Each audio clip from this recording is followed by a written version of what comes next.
Here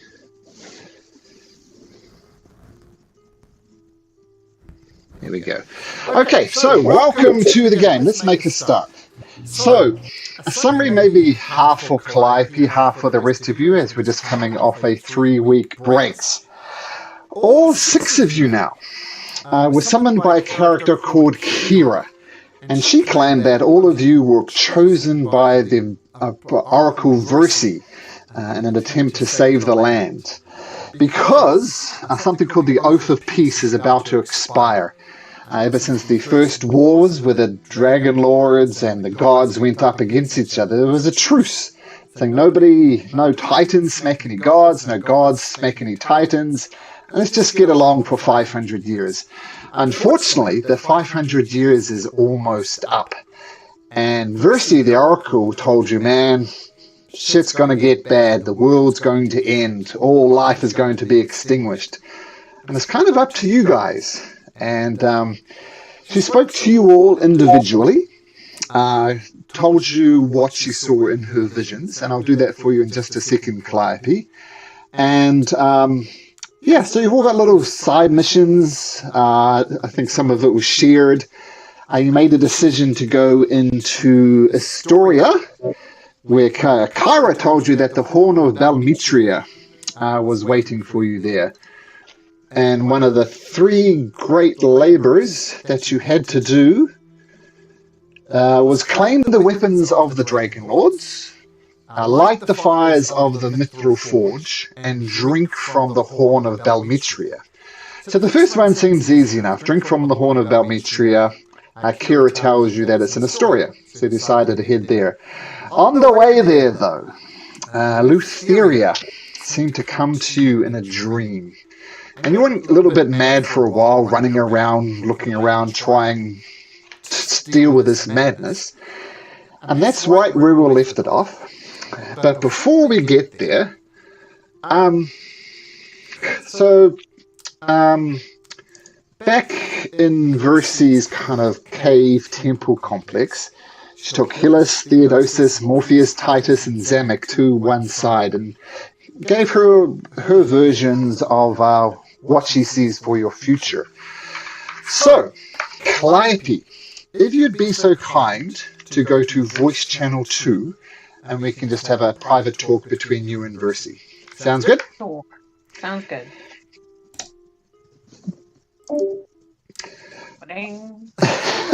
Okay, so Versi takes you into this cave, and you've talked to Versi at this point before, but at this stage, she's just wandering around this kind of small cabin where her bed and living chambers in, and she's just walking around going, no, no, no, no, and she's just wandering around and around, not really paying you any attention whatsoever. What do you do? What? You can't just stand there and pace and not give me any information. What? No, it's not true. Ah! And she kind of grabs her head and kind of rocks it back and forth. And then all of a sudden she focuses on you. But it's one of those weird focuses, like she's looking in your eyes, but she's looking slightly off to the left. You know, sometimes some people are a little bit off. It's that type of session, that type of look that she's giving you. And she says, Calliope, it's Calliope, right? Yes. Hi. And she reaches up a hand and goes to touch your cheek with it. Do you let her? Yeah, she'll let her. Okay, well, first of all, it's a little uncomfortable because her palms are incredibly sweaty and they're almost like burning a little bit. And says, Calliope, you seem somehow remembered and forgotten all at the same time. Does that make sense to you, Calliope? Am I thinking of the same thing? However, I went with the haunted one, right? Am I dumb? Yes. I might be dumb. Yes, you went with the haunted one.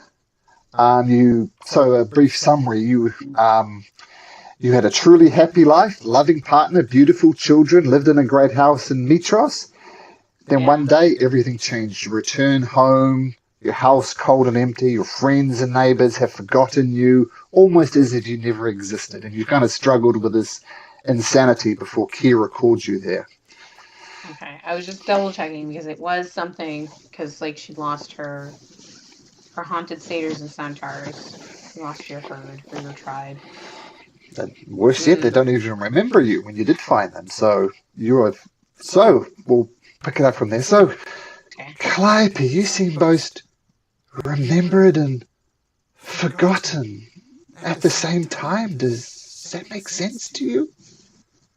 I mean, that's why I came to you. My whole clan has forgotten me. I somehow remember you. Yes, Calliope the centaur. And she kind of freaks out again and starts shaking her head and shaking her head and then looks at you for a little bit and shakes her head and says, I, I understand what it means to lose family. My sister, Demetria, she's lost, but in a different way. She's chosen to worship something that a bit more darker. But I believe Demetria, my sister, has one of your long-lost family artifacts. Something that I think when you see it, you will remember it. Does that make sense, Demetria? Does it make sense, Calliope? She kind of like pulls like a confused face. She's like, I don't, kind of, maybe. Well, I will remember it when I see it. you will remember it when you see it. So, Okay. Calliope, you need to visit Demetria, my sister, in the Mossy temple in the Old Woods. Okay. Do I know where the old woods are? You do. You do. Once I drag you, in fact, I'll do it now. I'll drag you across to the bigger map, and you'll see um, right here is the Mossy Temple. Okay? Oh, I see it. Yep. And this is where you are at the moment, and this is where you will be in a moment or two. Oh boy. Over where that little marker The is. necropolis of Tillamook. I remember that. Yep, good fun. So, Calliope, you are lost, you are forgotten. Maybe my sister, twisted as though she is, maybe she will have the one of your lost family artifacts. So visit her at the Mossy Temple. I, I will try. Well, the fate of the world hangs on your shoulders, Calliope. Be strong, be confident. You'll be fine. Oh yeah, that's just as much pressure as finding my lost family. I have foreseen great things for you, Calliope. You just need to follow the path. I don't blame you. Okay, so go now, Calliope. Go. She will turn and trot out. Okay, cool. So back to the other voice channel. Let's go. So I didn't really get like a quest like yours yet. That's cool. Okay, so Calliope has returned. So she went into the cave with the Versi, the Oracle, like the rest of you. Okay, so one other thing that I should summarize.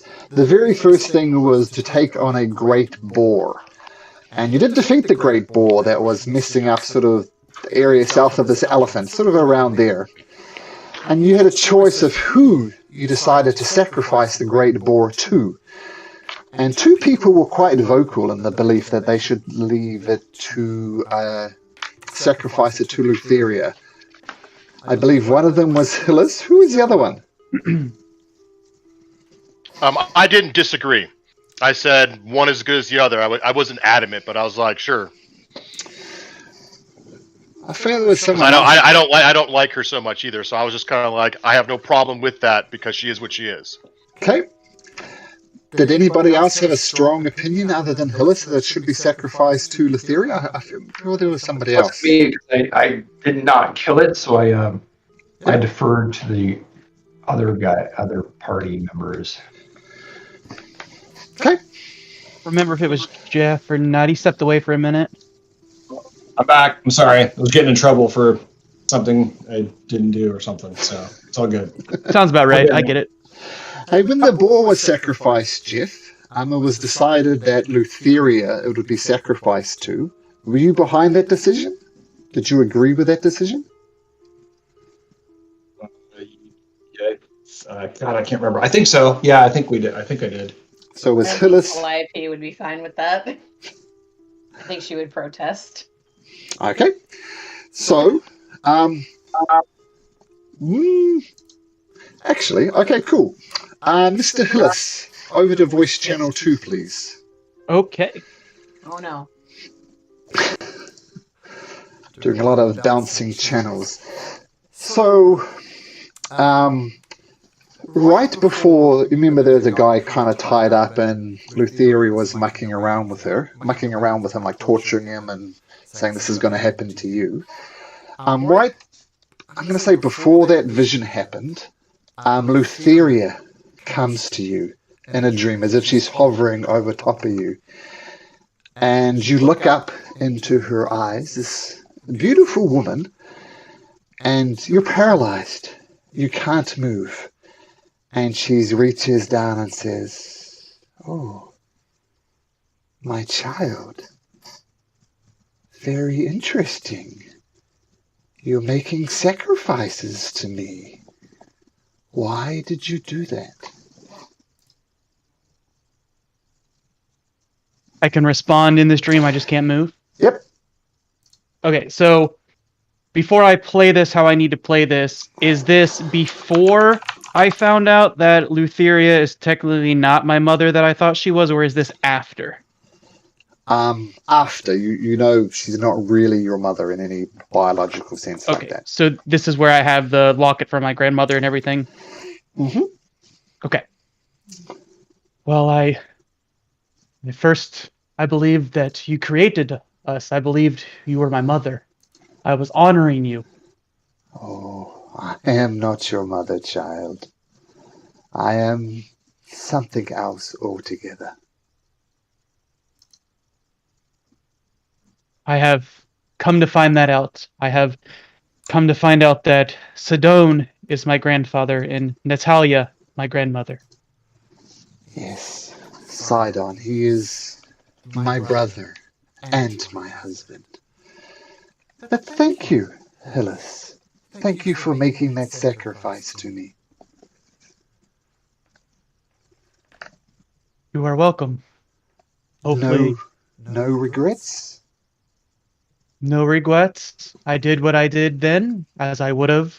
I did what I did, and it was for you, and thank you for coming to me in this dream and clearing my information and just allowing me more info. I am fresh to the world, as you know, us Oreed's cocoon for 100 years before we come out, so this is all very interesting and noteworthy. You are precious to me, Hillis. You will provide quite useful in the coming, shall we say, apocalypse.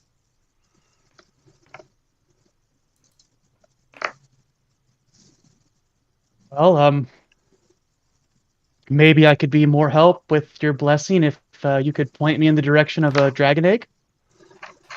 I cannot lead you to a dragon head, but I can provide you with a blessing.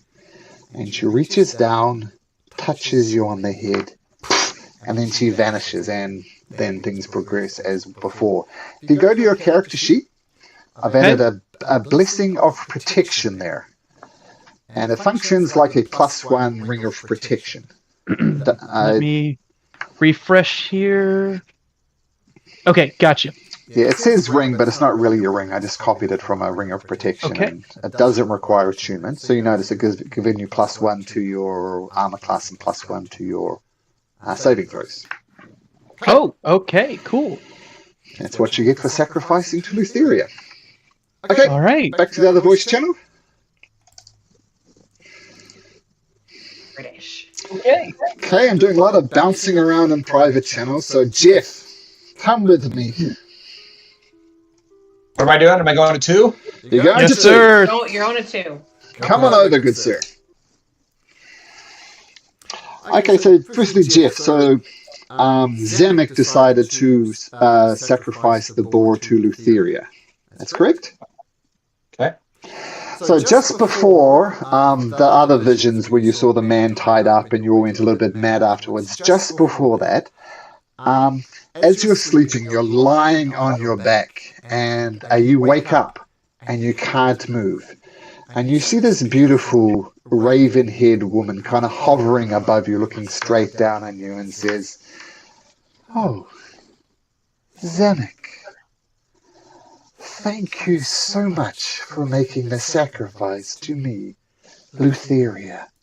Don't think I don't appreciate it." Okay. Tell me, why did... Is this so? I see this person hovering over me. Do I feel as though I could speak back, or is this Yes, kind of the yes. You're paralyzed, but you can speak. Paralyzed? So I say, well, thank you for recognizing the sacrifice, and we'll continue to be hopefully in your good favors. Oh, you are already in my good favors, Zemek. Okay. I don't normally have this type of vision. Is there, if I'm in your good favors, is there things that you want me to do or things that you want me to not do? I'll put it this way. Ever since you sacrificed the great boar in my honor, you're going to prove quite useful to me in the upcoming apocalypse. Ooh. Okay. You seem I hesitant. Do you regret the sacrifice you made to me? No, I just want to make sure that I'm meeting expectations. So more it's a less of a hesitation and more of a I hope I serve you well. Oh, you will serve me. Why? Well, because I see how useful someone like you, Zemek, will be in bringing about the apocalypse. So I thank you. Okay. All right. Well, thank you. Will I see you again as this as I press on through these I don't know, this adventure. Oh, undoubtedly so.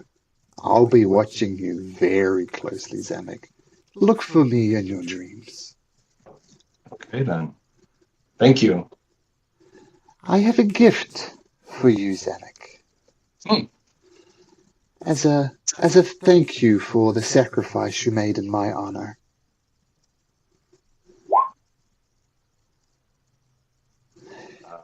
I heard the bleep. Where did that go? That was Calliope rolling Arcana for some reason. Okay. Maybe testing her links. And she reaches down and just places a simple boop on your forehead, and she's gone from your vision. If you go to your character sheet, Jeff, go to Zemek and refresh your character sheet. Probably going to need to refresh it. Okay. Then go to inventory. Second here as it refreshes Sure. inventory. Yep. Mm-hmm. You see something there called Blessing of Protection. I see that. Yes. Mm-hmm. Now, I copied it from a ring of protection, so it's not really a ring. It's just something permanent that you have. But it functions like a ring of protection. So this is giving you +1 bonus to your AC and +1 bonus to your saving throws. Okay. Great. Hey, Malcolm, what is this? I don't remember this. I have just above that, Blessing of the Dragon Slayer. Well, that's because you chose the Dragon Slayer. And if you click on that, you'll see your advantage in all attacks against creatures with a dragon type. Oh, yeah. Okay. All right. And since you have me here, we were all kind of joking, but I can't find my notes from when I spoke with the Oracle, so I don't have very good memory of what she told me. Other than Okay. that, I was supposed to go to a place. I didn't know where the place was, and anyway. Okay. Just give me 1 second. I'll look that up for you. Okay, I'm really sorry about that. That's all right. That's all right. So you want to know basically what she told you. Yeah, I couldn't find my notes.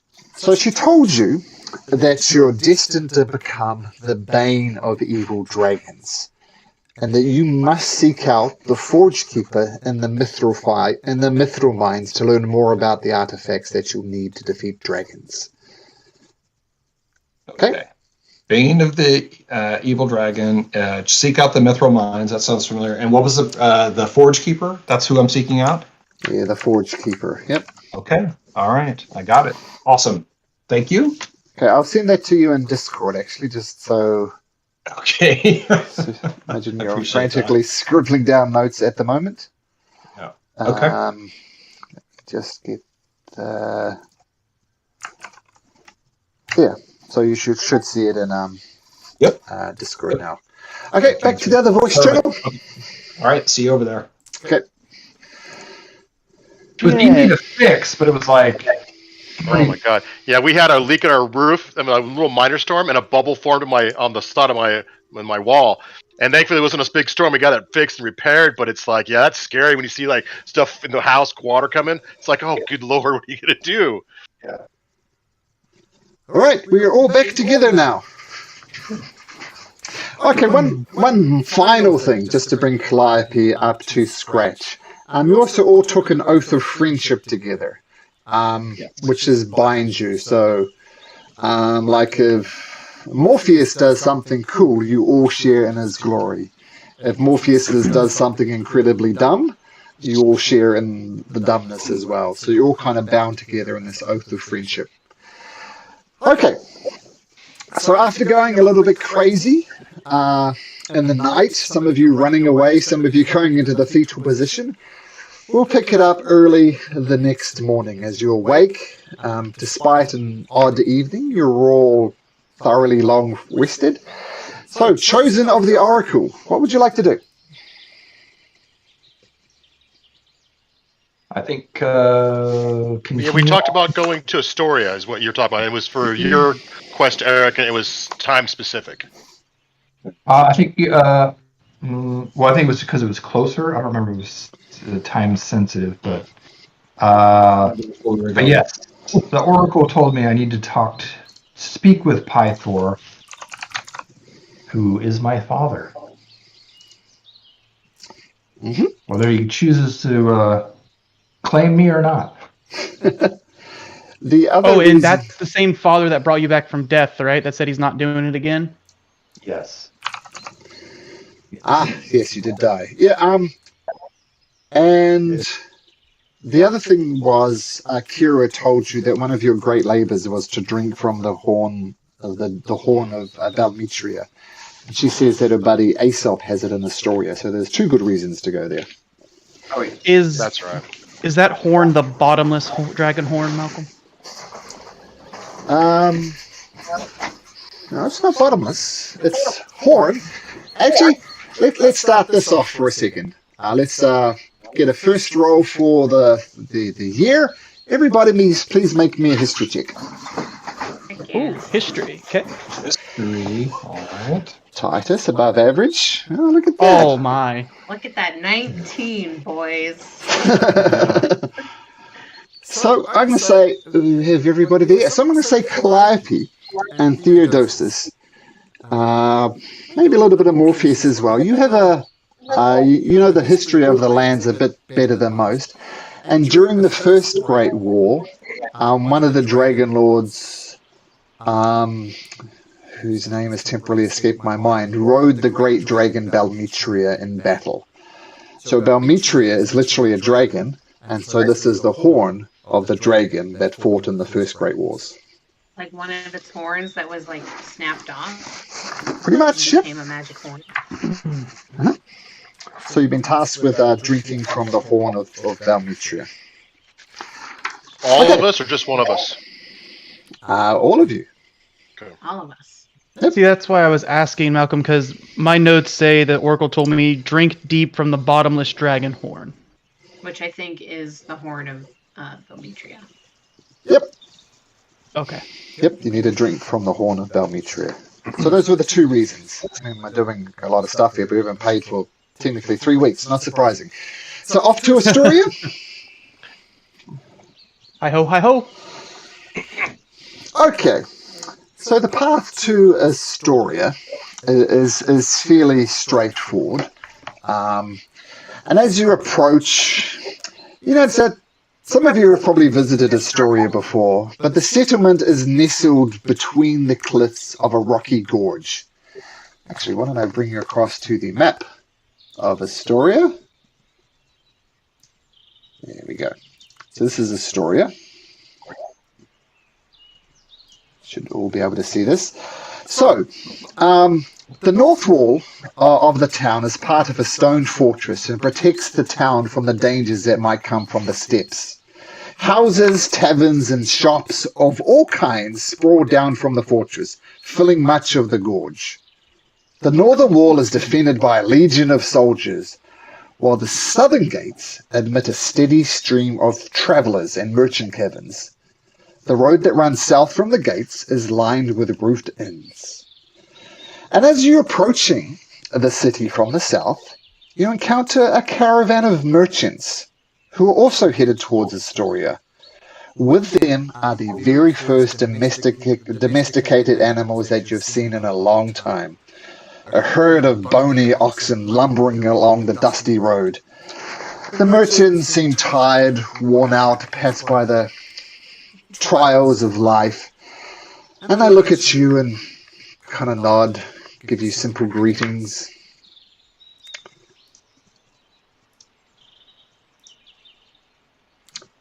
If anybody wants to talk to them, let me know. Otherwise, we can just move on. I'll Calliope look towards the bony oxen. I should look back at the shepherds and the merchants. She's like, is there famine? They seem so thin. There's 2 reasons that they are like this. One, Lord Sidon has denied us rain for a very, very long time. He is holding back the rain, which I guess is his prerogative, being the Lord of the Storms. And the second reason is the good, healthy oxen has been sacrificed to him already. But the sacrifices just keep coming and coming and coming. I guess, in a sense, it's good for me, because people pay good money for this oxen. But once these are gone, I fear that I will not know how to survive. Sure, the gold will last a while, but this is my livelihood. It seems Sidon is a greedy titan. And Calliope will have a pensive look on her face before she speaks.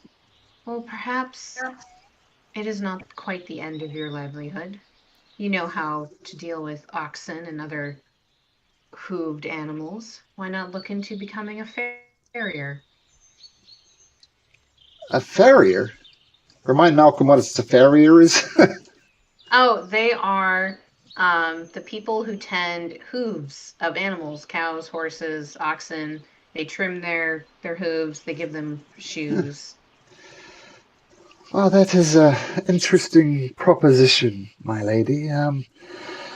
I need to look at something. This is literally all my family has, these rather pathetic-looking oxen. But we fear if we don't sacrifice it, the drought will continue on and on and on. Sacrifices to Sidon must be made. Is sacrificing to Sidon legal in Astoria under the watch of Pythor? Oh, it is not only legal, but it is encouraged. Sacrifices must be made. I heard a rumor, in fact, that Lord Pyther was sending out feelers, shall we say. He's trying to find 500 oxen. I don't know why he'd want so many. Not even Lord Sidon is that demanding. So to answer your question, traveller, it's not only accepted, it's welcomed. The rains must come.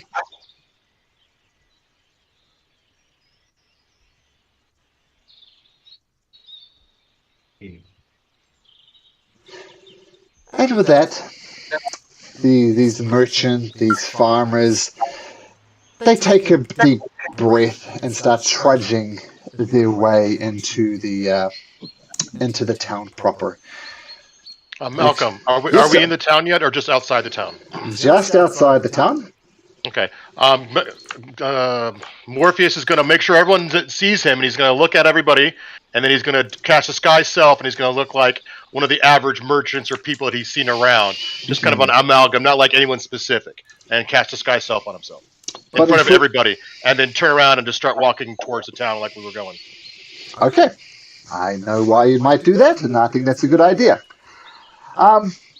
So, we'll say you're now approaching the southern gate, and you get just inside the main square. And it's interesting that you called that right then, because The rest of us all die. Oh, geez. Well, I mean, It's I mean, hard I mean, to miss. I don't know if you know what my character looks like, Calip, or not. I mean, it's I don't know if you got a description of him yet too much or I anything. did not. I need Oh, what do we- descriptions. Everyone. why don't we do that? Let's everybody give a description. Let's do the thing. Yeah. So Morpheus. What does Morpheus look like? Morpheus is a satyr. He's about 4.5 feet tall. He's kind of hunched over. He's got He's got reddish hair all over his body, and he's dark skinned. And he's got 2 color eyes, and one eye drifts off in a random direction. And he has a purple jewel attached to his head. And you've seen him do warlike type things, is what you would have seen from him. So that's just what he looks like. And he's got a really raspy voice, and he snorts a lot. He makes snorting noises when he talks and stuff. And he almost presents as a little crazy. Would that be fair, Daniel? A little bit, yeah. Not necessarily crazy. Crazy. I guess you could say that. Everyone's got a different opinion or view of how they see things. Cool. Hillis, what does Hillis look like? All right. So Hillis is a nymph, but he is a Oread nymph. So he is an extremely beautiful male. No matter what your sexual reference is, you can't help but think, damn. He has long brunette hair down to about his shoulders. Some of it in the front, a little about down to his eyes. His eyes are very bright amber eyes, but they also have a cat-like pupil in them. And he has a robe that is a pure black robe, but along the edges it is laced in gold. And you'll see him carrying a spell book and noting down stuff in it with his quill. So you could discern that he is a wizard from the book. And he has a buddy that travels with him, doesn't he? Yes, and he has a owl. He's kind of a purple, black, mysterious owl, and the owl's name is Hypnos. That follows him around and does his bidding. Cool. Likes to shock people with his claws. Theodosis. I like birds. So I put a picture back in I see. on the server. Yeah, so I'm a male Medusa with purple snake hair. Oh boy. Titus. Titus is a Leonin. Very good posture. He's a champion of the people. So he's got good values, but he's a fighter, and he's eager to jump into battle to protect his friends. Nice. And last but not least, Zamek. Zamek is a male Shatterkai. He is very tall, 6'2", 190 pounds. Very pale skin. Looks to be between a state of dead and alive. Black hair, deep black eyes, black leather armor. He is a ranger. Nice. And for Calliope, she is about 7 feet tall, a white centaur with blue accents and blue hair. She is dark skinned with bright eyes, and she wears a crown of white antlers. And if anyone ever asked her about her strange colors and her antlers, she will say that she was born beneath a blue moon, making her moon touched. And the antlers are from the legendary white stag that she helped slay in her youth. Hmm. Cool. She wears them as a trophy. Okay, and just as a random question, I have another player who plays a center, and she's of the large size. You can be medium or large Calliope. Which would you prefer? I would say she's probably large size. I think she has like the body of like an Arabian horse of sorts, so she's average size for a horse, but still pretty tall and big. Because we could do this. You can also ride on her back. Oh no! And now I have Arabian Nights stuck in my head because you said Arabian. Look, Nice. Arabian. She could be a Lipizan. You know, she could be any warm-blooded. Could she be a Clydesdale, the Budweiser horses? The Budweiser. No, she doesn't have. I don't think she has the feathering. Here, let me load up her art. She might have the feathering actually. So you can choose to be this size, a large creature, or you can be this size. It's up to you. I want to be a large creature. Because why not? Okay. Bigger target. I mean, did I say that? I'm sorry. Wait, what? Blocks line of Okay. sight better? I would imagine that she is like a Frisian build with her feathered hooves. Yeah. Cool. She does indeed wear Whoops. pretty silk accents. Okay, there we go. You're officially a large-sized creature now. Okay, so Yeah. okay, which has its advantages and disadvantages, but I'm sure that will come out in the wash. Okay, so back to the city of Astoria. So as you're entering the city, here's Malcolm quickly referring to his notes.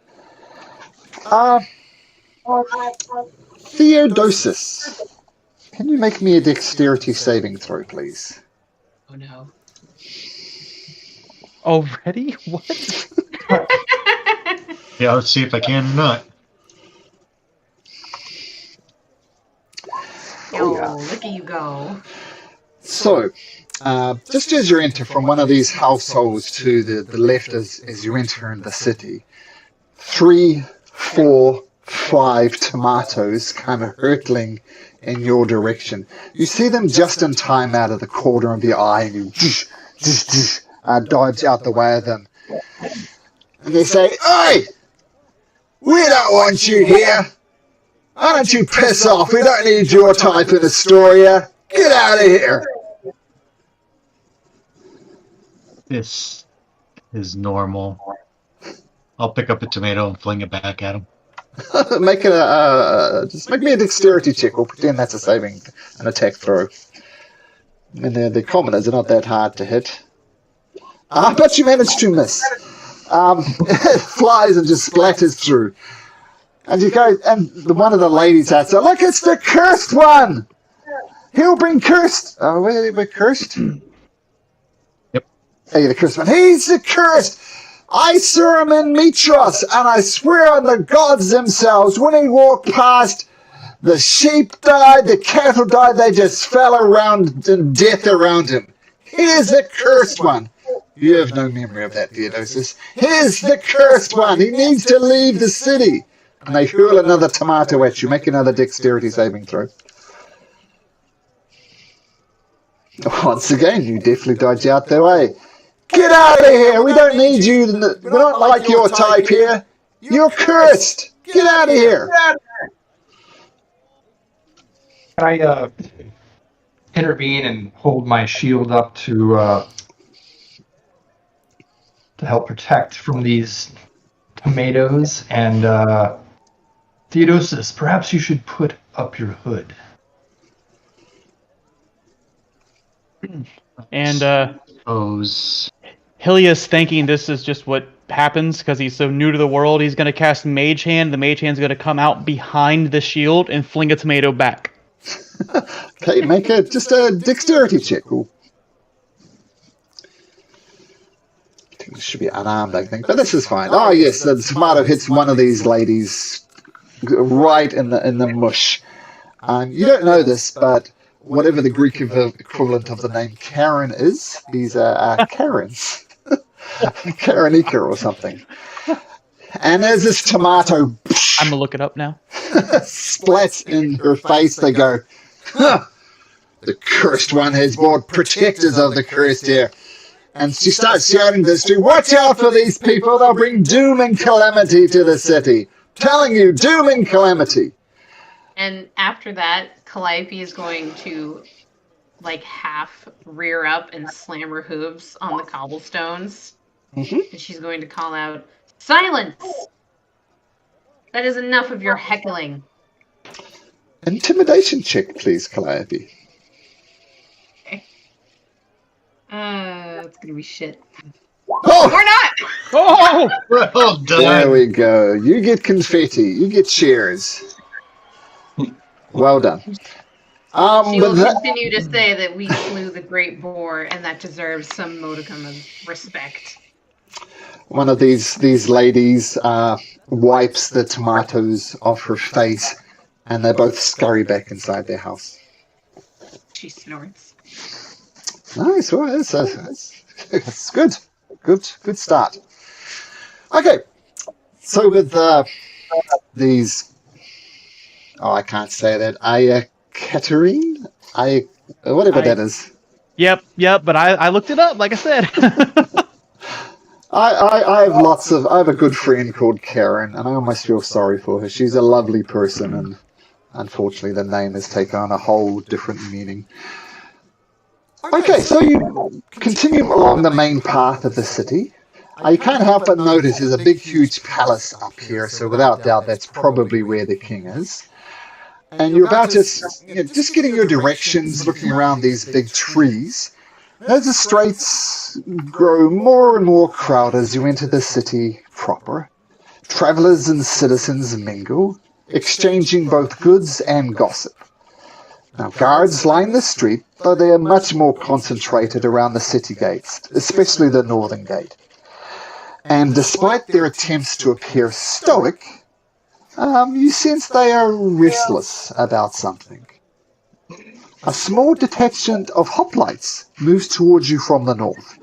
One man bearing an officer's insignia steps forward from his fellows and respectfully hails your party. Greetings! I think I know who you are. You are Titus, are you not? He says, pointing towards Titus. Yeah. Keep a good eye. I'm the only Leon in here. Well, you do stand out like a bit of a sore thumb. These are your companions? Yes. These are my trusted companions. Yes, well, we heard rumors that you would be traveling with a centaur of all things, a satyr. I don't see the satyr around, though, and the rest of this odd collection of beings. You have been summoned by the king himself, King Pythor. If you'd be so kind to follow me. Okay. So with that, the hoplites turn around abruptly and start marching towards the city, presumably towards the King Palace. And one other traveling companion that you have with you is, of course, Kira. And Kira says, hey, isn't this what you wanted? Titus to meet Daddy?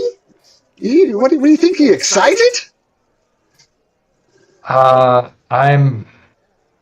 am a little apprehensive because the last time we met, he brought me back to life, but he said this was it, and I don't know. I don't know what to expect. Well, you do know he's a god, right? I do know that. Does that make you a god? Well, I died already, so I don't think so. Well, gods can die. Yeah. Gods can die. Gods have often died. Well, then, yes. Well, we'll see what Daddy has to say. All right, well, let's follow these hoplites, see where they take us. Okay, so following the hoplites, Kira almost nodding at people as she goes by. She seems to know quite a few people. And she marches you up through the city and into the king's palace himself. Before we get that far, I'm gonna when it's like getting closer to the area, I'm gonna take off my disguise self, so I'm just back as a satyr. When we get almost inside the king palace, kind of like walking in with the group. Sure, so you'll drop it. Yep. Yeah. And Hilius, when we get close, as soon as he drops his disguise self, I'm also going to cast mage armor on myself in case of a battle. Sure. This is what Pythor looks like before we get there, just so you know what he looks like. We'll get there, we'll get there. So you enter into the king's palace. You enter a throne room. You're ushered in there by the hoplites. There's a massive plate of food in there, and Kira just absentmindedly starts eating some of it, seeming to make herself at home instantly. And you see what is obviously Lord Pythor, the king of this thing. And his attendants withdraw, so it's just you and Pythor in the room. And Pythor is very obviously drunk. He has had not one too many, but 3, 4, 5, 6 too many. He is very, very drunk. And along the wall are the statues of the 5 gods. Pythor, Valis, Vulcan, Kira, and some other ones. And he's shouting at all of them. He's like, "What are you doing? He should be better. We should all be better. What the hell? You, Vulcan, you know better than to do what you do. We should have defeated them all. With my axe, my might, we could have done great things. And now, making sacrifices to decide on what happened to us." What do you do? It appears maybe to not be the best time to talk to Pythor, but I don't know if we have a choice.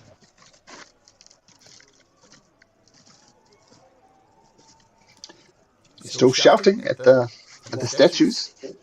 So when they brought us, I'm sorry. When they brought us in, did they announce us, or they just kind of like, "Here you go," and then They looked embarrassed more than anything. You'd expect to be announced, but obviously this guy is completely off his face. So they just went in there, closed the doors behind you, and let you to it.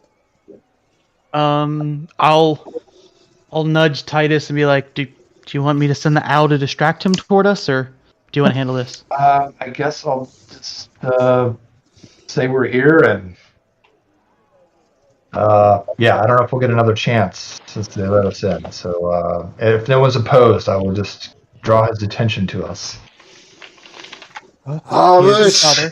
He should have done better. And you drew his attention and says, "Oh, Titus, come here, my son. Come here." I will come. I'm feeling good. He called me son. So I'll hide my. I'm trying to hide my I don't know, my excitement or whatever. But yeah, I'll approach. And he stumbles over towards you and collapses into your arm. Now he's quite a large gentleman. He's very broad-chested. He's wearing this copper breastplate. You notice that the breastplate perhaps doesn't fit quite as well as it used to. There's sort of a bit of rolls of fat lying out the side, but he still comes across as very powerful and very heavy. Can you make me a strength check, please, Titus? Hey, strength coming up. Oh, So he leans into, puts his full weight onto you, and you stumble back for a second, but you manage to hold the not insignificant girth of Pyther. I'm sorry. I'm sorry, son. I'm so sorry. And he starts babbling. It's very snotty too. It's very messy cry. It's okay. I thought, should I call you father? You could call me father. It means a lot to me. Oh, I'm sorry. I'm in this state. Titus. This is not how I wanted this to happen. I'm Sure. sorry. Please drink some water from my water skin. You're gonna need this. When you say water, do you mean water or water? Unfortunately, Father, this is water. Since you're my son, I'll drink some. And in several mighty gulps, he just empties your water skin, which is not an insignificant thing to do. He says, so let me just get my notes on Titus. Okay, sorry, just wasn't as organized as I should be.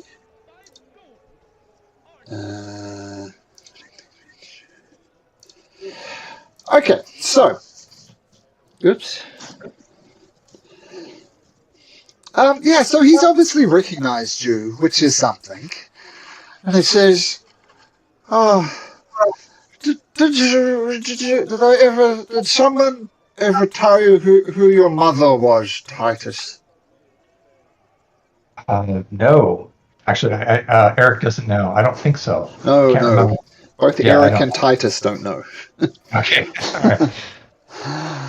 I wish you could have seen her. She was, she was beautiful. She was a vision to behold. I wish you could have met her. I wish you hadn't been forced to go away, but she was beautiful. What happened to her? Well, it's common knowledge that I I like beautiful women. Now, let's just not make two bones about it. And I've taken many lovers and many wives. But your mother, she was something special. Something special. But one fateful day, not long after you were born, a great green dragon called Hexia, she took your mother and she left with her. Rumors have it that Hexia dwells somewhere in the Forgotten Sea. No, this is perhaps not maybe what you were looking for, but that's where your mother is, and if you ever found her, tell her that I still love her. She is something else. I do wish to find her, but as you probably know, the Oracle says we're the chosen, and we must do something before the oath of peace expires. So what's more important to you? Following the words of some crazy oracle or finding your mother? Well, if she's a crazy oracle, then definitely finding my mother. But if it's true, then it may not matter if I find my mother. If the world ends. You have a noble heart, my boy, and I expect something else. This is my woes, this is my want. And before Pytho can continue, Kira brashly interrupts him and says, "Whatever your woes may be, drowning yourself in wine will not solve them," she scolds. "You have a duty to your people in these dark times. This wallowing doesn't do anyone any good." And King Pythor hangs his head at her harsh words, putting a very heavy hand on your shoulder, Titus, and says, "That may be true, but what can be done? The oath of peace binds my hands, and now the Titans conspire to steal away my precious daughter Honora. But perhaps you and your friends Titus can help me.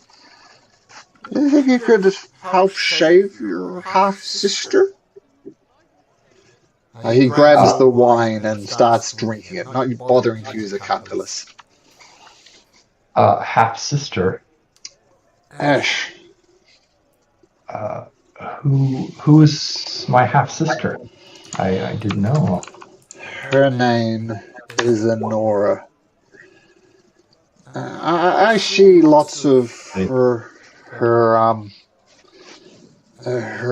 mother in her. And she is as stubborn as your mother is too. And if we save her, this will help you. It's my daughter. How could it not help me? Listen, if you want to go talk to Honora, you can. I've kept her under lock and key down in the dungeons. Now, when I say dungeon, you're thinking some stinky, horrible place, but she's got a bed, she's got nice clothes, she's fed well, but she is not getting out of there. You see, the problem is a delegation came here from Lord Sidon, and Lord Sidon is demanding the sacrifice of my daughter Honora. Otherwise, bad things are going to happen.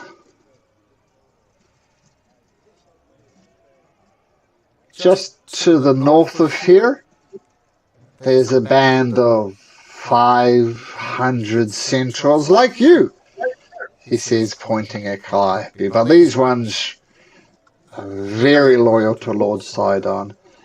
And unless Honora is sacrificed, he's going to send the centaur shed to destroy Astoria. Now, Honora, she's actually all for this. She says, well, you know, the needs of many outweigh the needs of the few, so I'll sacrifice myself. But God damn it, she's my daughter. I simply won't allow it. But I don't know what to do. Why would Lord Sidon choose? Is it just because it is your daughter, or is there something else? Because he's an asshat, that's why. Well, we definitely know that. So what do you think? Do you think you guys could save my daughter? He says, making eye contact with all of you. Yep. Sorry, go Calliope. Yep. If we were to intervene, then you would be dooming your city regardless. Is there no other alternative? No other sacrifice that would appease Sidon? Well, firstly, let's see. There's Kira says, look, just stop. Look. Just stop your moaning for a little bit. This is the situation, guys. Honora,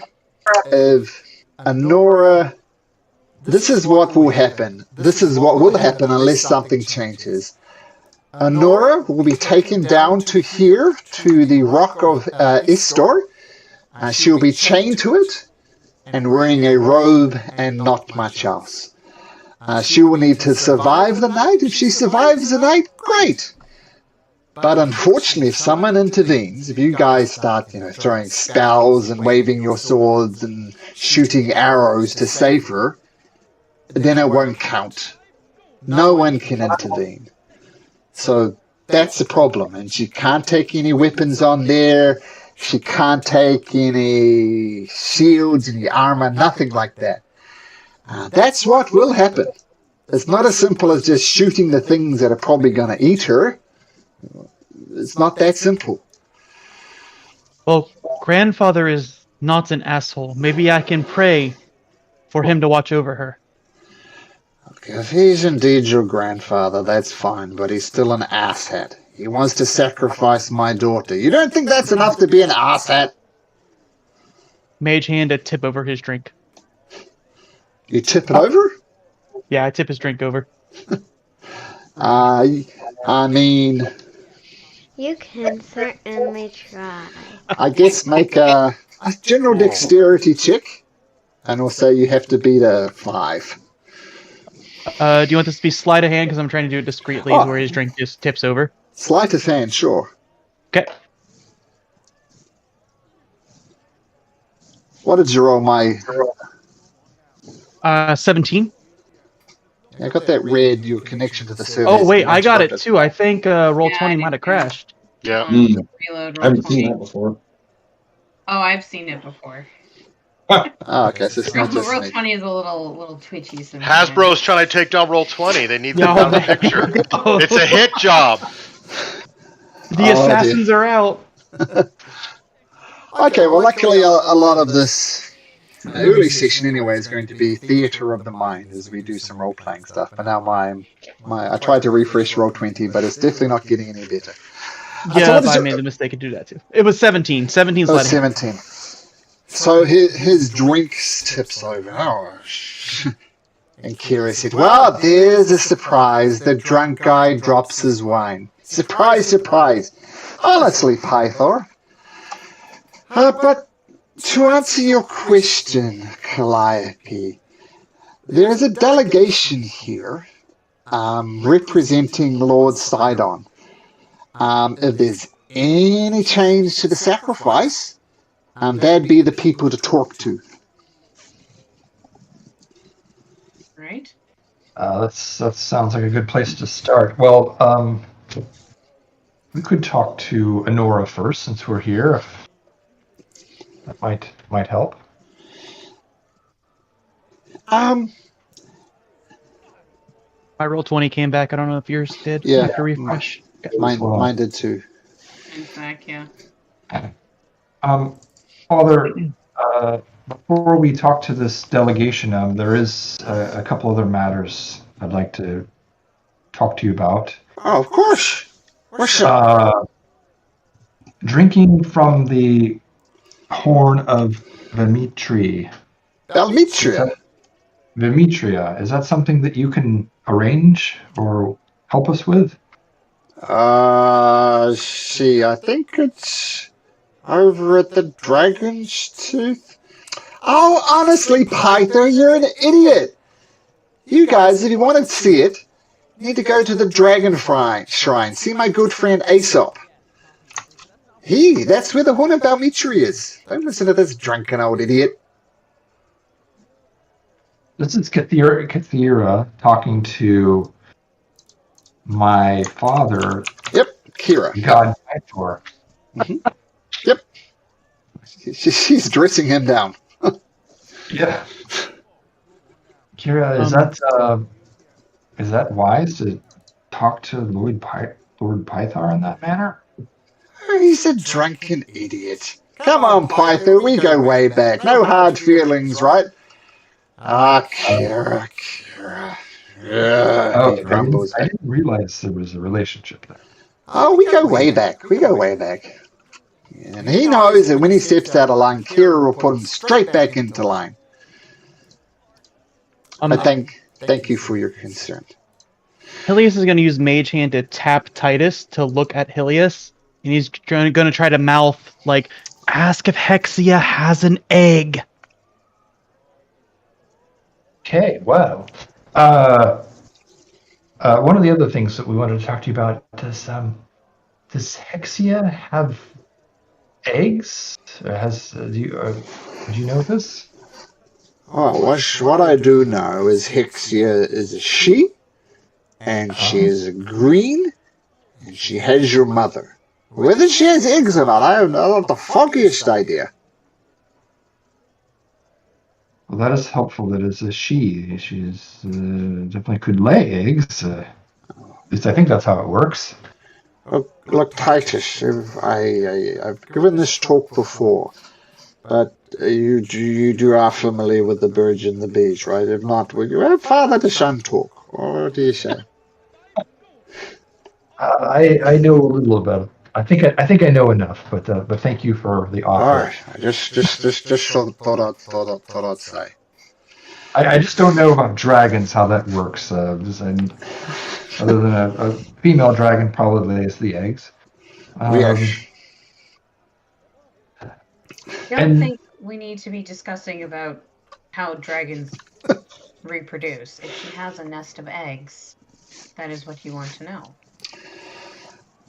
You need to find her island in the Forgotten Sea. I understand it's a big sea, but yeah, I don't know what else to say.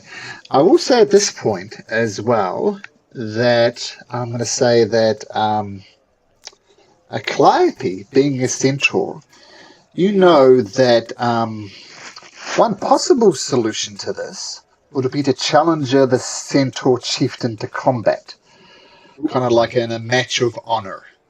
Like one of you would challenge him, and if the one of you won, then perhaps the centaurs wouldn't attack the city in the first place. So the thing is, if Honora is not sacrificed, the centaurs will come. But if you challenge the centaur chieftain and agree to his terms, then perhaps it won't matter. You could just break the deal, and if you break the deal, the centaurs won't come. So we'll say that Calliope just puts that out there. That's a possible option as well. Yeah, she'll pipe in after the whole dragon talk. She's like, "Well, there's another option. You could fight the leader of the herd, or I could fight the leader of the herd." so perhaps if we can't convince the entourage here, that would be a nice backup.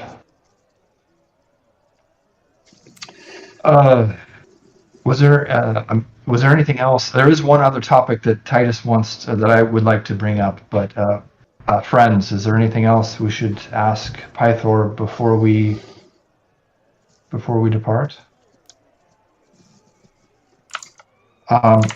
Father, there is one other matter. I know this might be a lot to ask, but you brought me back from the dead. Oh And, yes, I did. I did. and I really do appreciate that. But you made it sound like that was a one-time thing, which maybe it is, but Oh, not maybe, my son. That's one and done.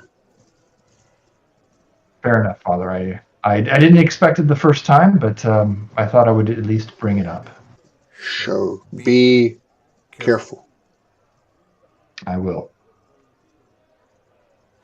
Kira pipes up and says, "Oh, yeah, it's an interesting idea you have, Calliope. There's a word for what it is. What's it called? This goddamn suicide. I would strongly discourage this. The only way to disperse the army would be to defeat the chieftain. If I know anything about the centaurs of the steppes, the terms will not be fair. It is a suicide. I would strongly recommend against not doing that. Your decision. Your decision, I'm just saying. I'd highly discourage that.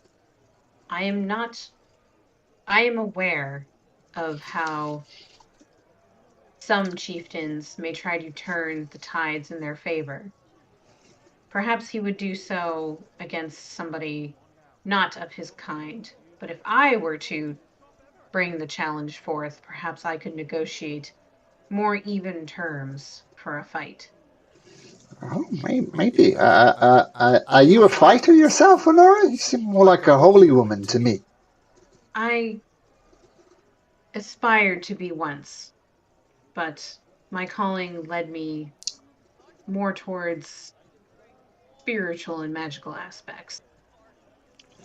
And just out of interest for Malcolm's sake, and maybe take a note of this, is there a god or goddess that Honora worships, that Calliope worships?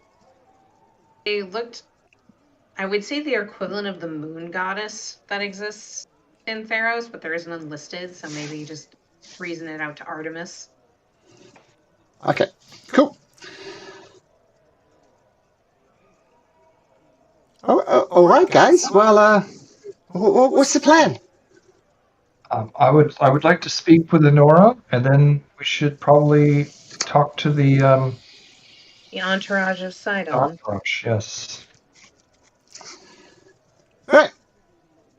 Where is Honora? Is she here in the palace? Yeah, she's down there in the dungeons. When the gods take her down, take them down to Honora. You keep your daughter in the dungeons. Once you talk to her, you'll see why I keep her there. You'll see. She gives Pythor a suspicious look. Well, it sounds like she wants to be sacrificed, so maybe it's also for protection, Father. My son's got a good head on his shoulders. That's exactly why. She wants to be sacrificed. I'm not gonna let her be sacrificed. And you're selfish. Selfish for protecting my daughter? Selfish for denying her the choice. Look, this is what fathers do, right? If your daughter wants to sacrifice herself needlessly, you stop her from doing that. It's what any good father would do. Is it needless, though, if it ends the drought? Not what a good king would do. Are you suggesting that maybe my daughter be sacrificed? I am suggesting that while your parental concern is valid and your desire to protect your daughter is something I would also share if I had children, ultimately, it is their choice as adults, as individuals, to decide what they do with their lives. She may be an adult, but she's still my child. I do not want her sacrificed. I mean, this is a problem. It's hard. My daughter wants to sacrifice herself. I don't want her to be sacrificed. Sacrifice needs to be made. It's a complicated situation, which why I need your help. And we will do our best to help you. Thank you. Before we depart, I'm going to give him like an awkward hug because it's like it's like I don't know, you know. So hug dad on 101. Yeah, he returns the hug and almost takes the wind out of you. Despite him not being in the best shape that he's ever been in, he's still a very, very strong man. And that's my boy. Love you, Dad. I love you too, son. And with that, some of the hoplite guards take you down into the dungeons down there. Down and Fun to navigate as a centaur. As a large centaur, holy As a moly! large, you all have to go ahead. I have to follow behind. Oh. As we're descending, Malcolm, Helios wants just to offer a quick prayer and say, Godfather Sidon, if this is your will, please give me a sign to let me know. If I don't see a sign, then I know it's okay to change this fate. Okay. You offer up the prayer. Sidon either never heard or doesn't respond. So, you head down into the dungeons below the palace, and there are normal dungeons there, but sort of towards the end of it, there's some prisoners there for whatever reason, but right towards the end, kind of an isolated section of the dungeon, there's a cell that looks quite different. There's bars on its shore, but there's carpets and rugs on the floor. There is a bed there with silk sheets. There's a dresser. There's a chamber pot that looks as if it's been emptied recently. There's trays of food on the table. And there's a young woman there, maybe about 16 years old, something like 16, 17. Not quite an adult, but definitely not a child anymore. And she's sitting, kneeling on the end, at the end of her bed, her head bowed, and she hasn't acknowledged your existence as you approach. She seems to be deep in prayer for some reason. Can we hear if she is praying when we get close? Make your perception check. Okay. 15. She's muttering. You're not quite sure who she's praying to, but she's asking for strength. She's like saying, God, give me the strength, give me the courage, give me the will to do what needs to be done. The needs of the many outweigh the needs of the few. My sacrifice will save many. Give me the strength to go through with this.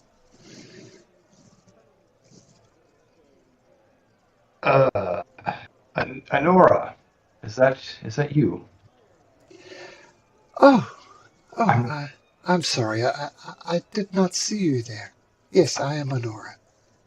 sorry to interrupt you. I am Titus. I am your half brother. It sounds like.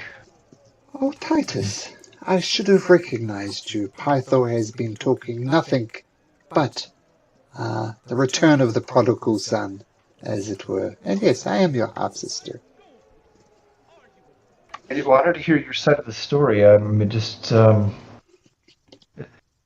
Pythor made it sound like you were willing to be sacrificed to save the city, which is very honorable. But who's to say that Lord Sinai won't be asking for something, more and more sacrifices? Well,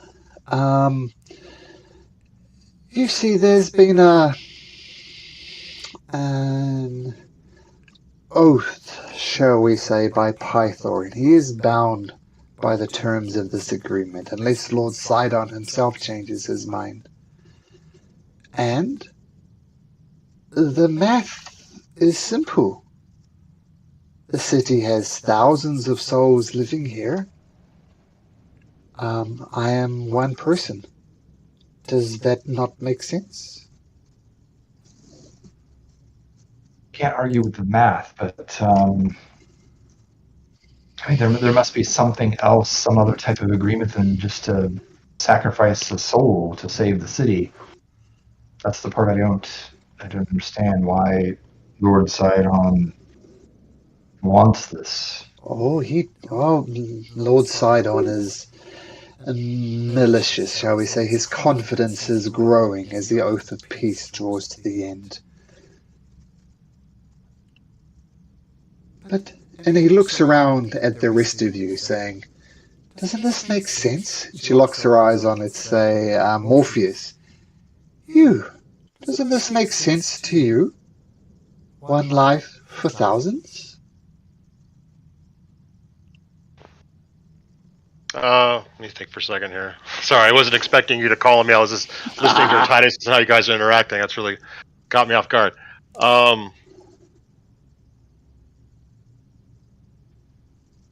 The gods always take and then they give back worse sometimes. I don't think the sacrifices always justify the means. What you want, the suffering and this blight to end, you'll just send another, and another sacrifice will be needed. Oh, They'll keep moving the goalposts. You're one of millions. Go ahead, sorry. No, I was just adding in, agreeing with you. They'll keep moving the goalposts. well, maybe.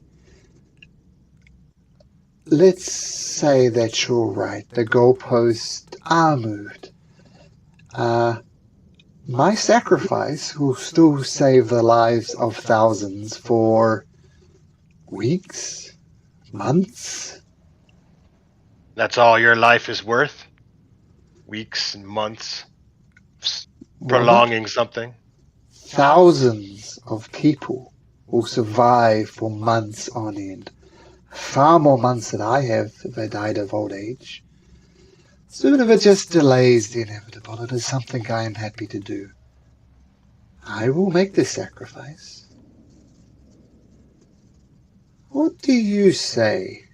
She says, talking to Zamek.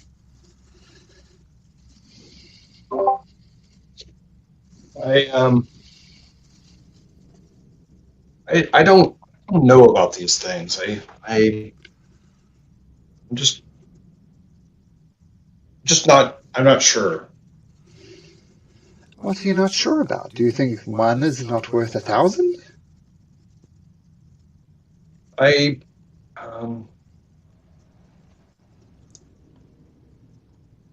it, it really just depends. On?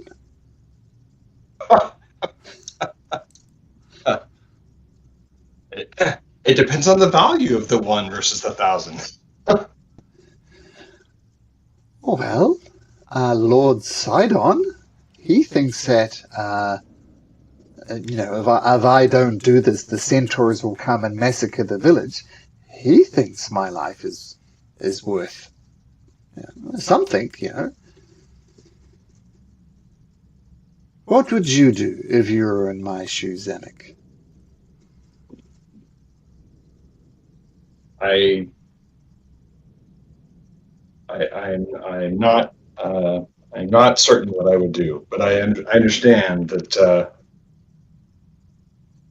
the situation that you're thinking through here.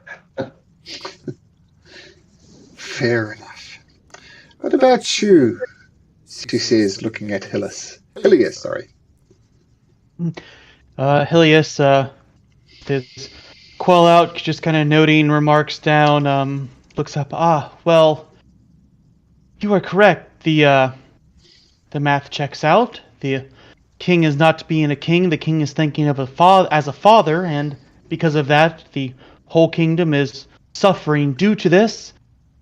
The farmers' lifeblood basically are withering away to bones. This could have been prevented by now. One for the many, no matter how long, and the kingdom could proffer for X amount. Yes, I agree. Sacrifice should be made.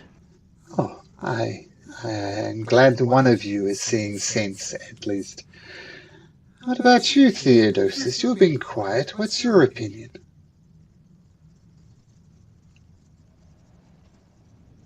I think you shouldn't be selfish and sacrifice yourself for the village. How is that selfish? It's selfless. No, don't be selfish, but sacrifice yourself for your village. Oh, so you're in agreement with Hillis. I'm glad some of you are seeing sense. Yes, I will sacrifice.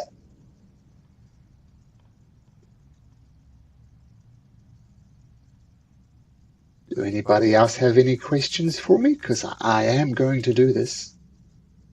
Well, how are you going to do it when you're in prison? She's going Can I to assist tie you? to the rock, remember?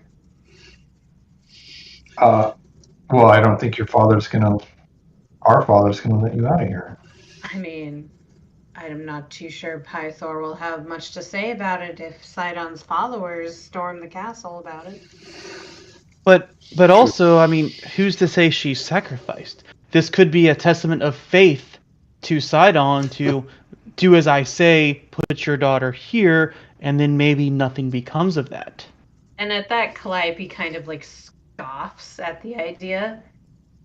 A gesture of faith from Pythor to Sidon. Ridiculous.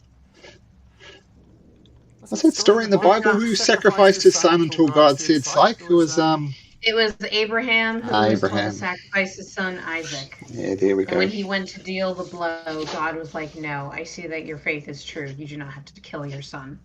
Yep, there we go. Look, let's be honest about this, says Honora. Pythor is much beloved by this town. He is their king. But everybody knows he's a drunken idiot. Things have gotten worse since your mother was taken by the dragon, Titus. And things have gotten even worse for him now that Sidon has chosen me to be sacrificed. I can I have ways and methods of getting out of the cell. It's not going to be difficult to trick a drunken old man. When is the sacrifice supposed to take place? 10 days from now. Days. I don't know There if it's is enough time, but I'm wondering if we could find my mother and he would snap out of this drunken state. that would not spare Honora from her fate. True. That's true. We'd have to find another way for that. Just to And there put this in are other context, options. here is the continent. She's somewhere in the Forgotten Sea. She's just in the sea. Somewhere there, Oh, maybe on and one of we're the over islands. here. Oh, that's a okay. That's Yeah. We're far. It's far. Okay, Malcolm, quick question here, just Yeah. about who we're dealing with. So, Pythor's a god. Yep. Everyone's saying, Yep. and he needs. So there's another god. I mean, it's so. This guy's a god, and he's going to have to sacrifice his daughter to another god. No, It to just a titan. to a titan who's also god. Well, So it's their version of a god. Godlike. technically, the titans are like the primordial beings Yeah. that were that's there true. before the gods. So it's very much like in the Greek mythos where the Okay. titans, Kronos, and all them existed before the pantheon. No, I got you. Now I got you. I was just. Yeah. I thought. You kept. I think. I kept thinking Sun was a titan. So now that I know that, now I'm good. Well, that's Yeah. why, it's why Calliope like scoffed at the idea because the gods and the titans are diametrically opposed. Yes. And like, Oh yeah. And keep in mind also that gods are not like the gods of the Forgotten Realms. These are gods that walk and talk, right? Here is a god. You are literally talking to a god when you talk to Pythor. yeah, all So- the Forgotten Realms gods just kind of like sit in their planes of Yeah. existence and go like, "Fuck you guys." Yeah, but these gods literally walk amongst you. So it's just a little bit of different way to think about stuff. Okay. Yeah, and keep in mind, under the Oath of Peace, the gods can't attack the Titans directly. The Titans can't attack the gods directly. And when the oaths are taken very, very seriously here, like Pythor's hands are tied. Like one solution, you say, Pythor, you're a god, go smack the shit out of Sidon. That's a solution. Well, it's Yeah. not a solution because he's bound by the oath. Even the gods are bound by these oaths, so he just won't do it. Just Gotcha. off the table. Hilius will speak up, hearing that we have 10 days, and he'll stop noting down. He'll look back on his notes and say, I don't know if it was just me, but the oracle did say that if I drink from that horn, it will reveal a vision that even she could not see. If we all go to the horn and drink, maybe that is going to be different ways to save this town that we could possibly see. I'm not too sure such visions would be as precise or as relevant. But it is worth a try. I mean, especially, and she'll look at Titus, especially in this case, it is your sister who is on, the chopping block, as they say. We have 10 days, and I think we should try anything that we can. And Calliope will turn to Honora in the very narrow little dungeon space as best she can. It's like a 3-point turn. Yeah, it's like a 3-point turn of their big fat Beep, horse beep, butt. beep. Sorry. I respect whatever decision you have made in terms of what you do with your life. I don't like it. I think sacrificing oneself is selfish and selfless at the same time. But I understand your motives. I understand your reasoning. I hope we can at least find an alternative so that you may live the rest of your life as you see fit. There's no need to find an alternative. I'm happy to do this. Well, not happy, but I know it's the right thing to do. I understand, but I am also wanting to help your brother. So in the end, if there is no alternative, then I will stand by and respect your decision to make this sacrifice. Oh, thank you, Calliope. I appreciate that.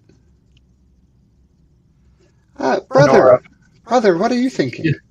I'm thinking that let us try some things. We have 10 days. Don't do anything rash. Give us a chance. I am literally in a dungeon, brother. Well, yes. So maybe stay here for a while, and we'll do our thing. I'll And be see here if we- for a 10-day at least. Very good. We have some ideas, and maybe we can make it so you do not have to sacrifice yourself, and we will still save the city. Well, the bottom line is I want the city saved. I know how to do that. If the city is saved, I will be happy, and I'm happy to sacrifice myself if no better option presents itself.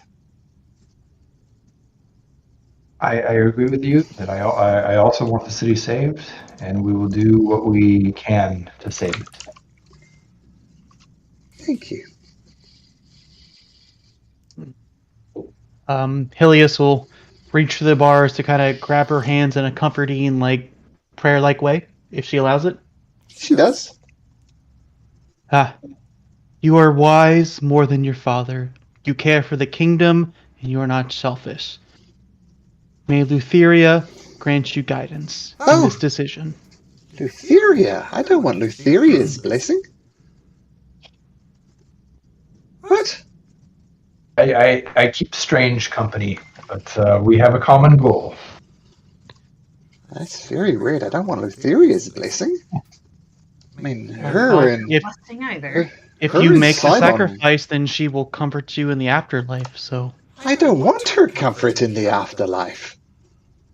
I mean, her and Sidon literally want to destroy the world. Why would I want her blessing? She stands opposed to everything that I believe in. I think we should leave. This isn't going too good, guys. He meant well. I just think, well, he meant well. Wow, I was extremely uncomfortable. Blessing of Lutheria. Ooh. She visibly shakes. I'm going to give her an awkward hug through the bars as well. It was nice to meet you, Honora. If you thought the hug with your father was awkward, this is even more awkward with literal bars between It's you. like Chewbacca reaching through Han Solo in the. Yeah. Yeah. I'll hold her up against the bars if she'll let me in. Like, She does, and it's a nice hug despite these metal bars being in the way, but she does return your hug. I'm a hugger. What can I say? Okay. Helios, I like your idea. We should drink from the horn and see what that does for us, if anything. And Yes. we'll speak to the entourage. And Morpheus will say to the group, mostly to Titus, if she's your father's daughter, you died and came back, maybe she will too. Ah, that's a good point. Yeah, I hadn't thought about that. And you think I'm the crazy one. And he'll just kind of walk up the stairs or walk out wherever we're going. Cool. Kira pipes up and says, "Wow, she does raise a good point, guys. A simple solution to this is do nothing. Right? One person dies. I mean, Theodosius seemed to like this idea, and some other people do. It's a solution." I don't think we were brought together to do nothing, Kira. Well, I'm pleased to hear that. Maybe there's a solution here we're not seeing, but a solution is Honora sacrifices herself, right? It's a solution.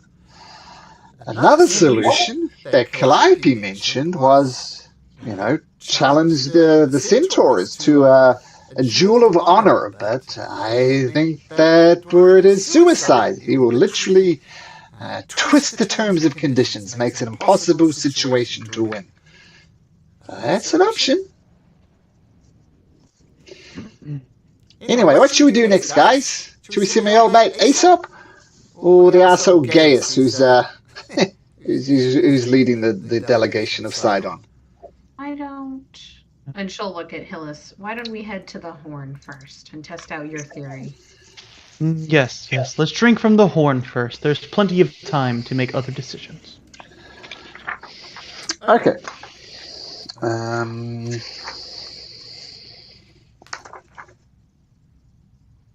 So, you head over to the Dragon Shrine. Why don't you all make me a history check again, please? Oh boy. Okay. Titus, not your forte.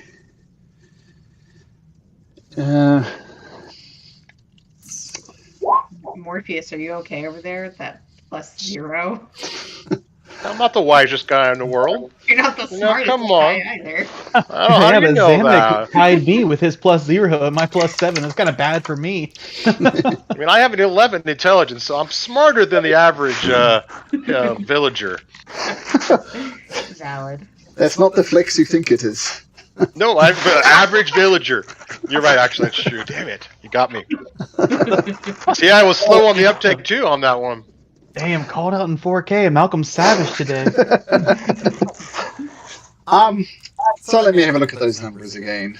So we'll say between Theodosius and Hilius, looks like a bit of the history buff, Aesop was one of the original dragon riders who came and fought in the Great War. He wasn't known as the greatest of warriors. He was more of a support person. And he's almost taken this role now the Dragon Lords are dead. Kind of maintains this shrine as an honor to them. So he was a Dragon Lord. He's very old, and he's maintaining this shrine out of respect. So is it safe to say he's the last remaining Dragon Lord? There are descendants of Dragon Lords who would claim the title of Dragon Lords. You know that the king of Mitros, someone called Achatus, claims to be a descendant of a Dragon Lord and therefore a Dragon Lord. So not descendant, but another last remaining OG. As far as you know, put it that way. Okay. So he lived aside the original Dragon Lords and was aware of their flaws. Like, this will come up later. I won't give away what that actually is. And you approach the shrine. It's very well kept. It's almost got a holy vibe to it. Sorry, I'm just looking for something at the moment. There we go. And Aesop. What does Aesop look like? Aesop looks like this. There is Mr. Aesop.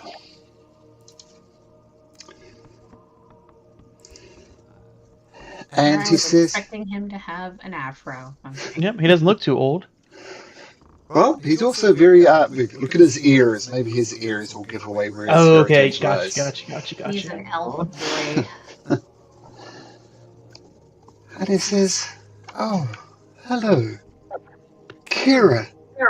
I see you've brought the Oracle's Chosen with you.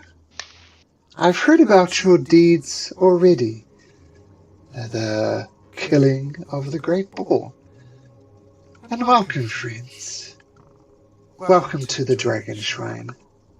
How may I be of assistance?"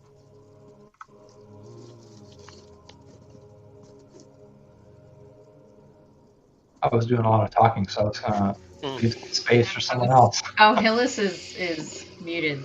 I think he's on the phone. Yeah. Yeah, he's talking to someone else.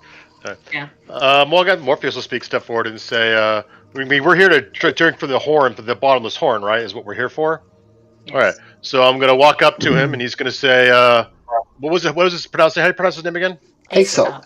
As in Aesop. Aesop's fables, Oh, the hare and Aesop's the fable. Okay, yeah, tortoise. yeah. He goes, Dragon Lord Aesop, we were told by Pythor, and given a vision from the Oracle, that we must drink from the bottomless horn. And we come forth before you to ask of this. Oh, Morpheus, you are surprising. But it is an honor to meet you.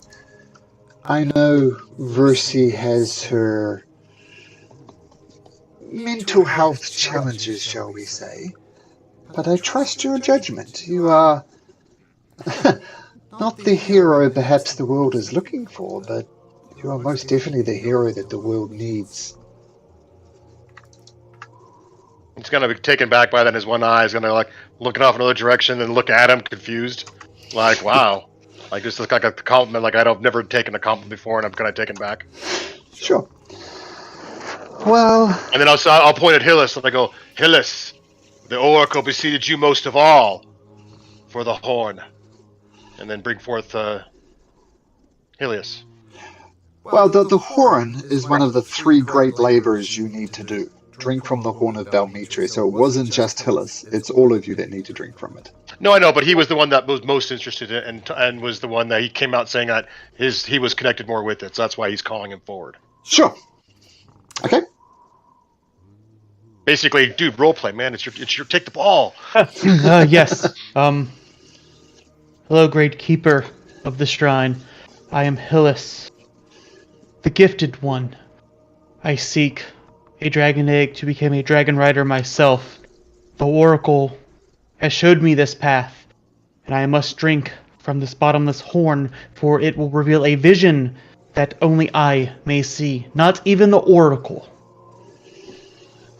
Well, I trust implicitly what Versi says. She sometimes takes a long way to say some things that are simple. But if she says you need all to drink from the horn of Balmetria, then you should all drink from the horn of Balmetria. Unfortunately, I have some bad news. The horn of Balmetria has been stolen from the reliquary. Thieves broke into the reliquary not 2 days ago, and they escaped with it. I imagine this is not the news you're looking for, Hillis, but I do not know where the horn of Balmetria is. No, this was not the news I was searching for. Do you have any idea, any clues upon who the thieves were? Well, technically the horn of the great dragon Balmetria was not stored in the dragon shrine itself.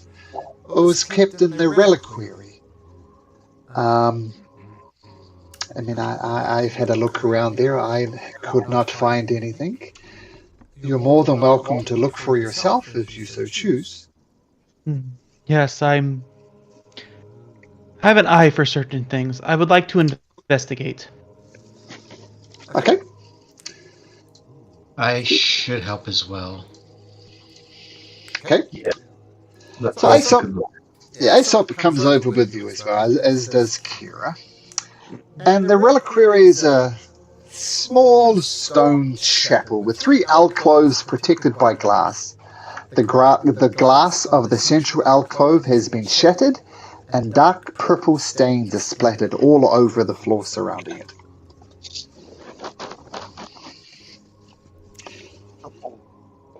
So, my question is, because my passive investigation is 17, do I need to roll?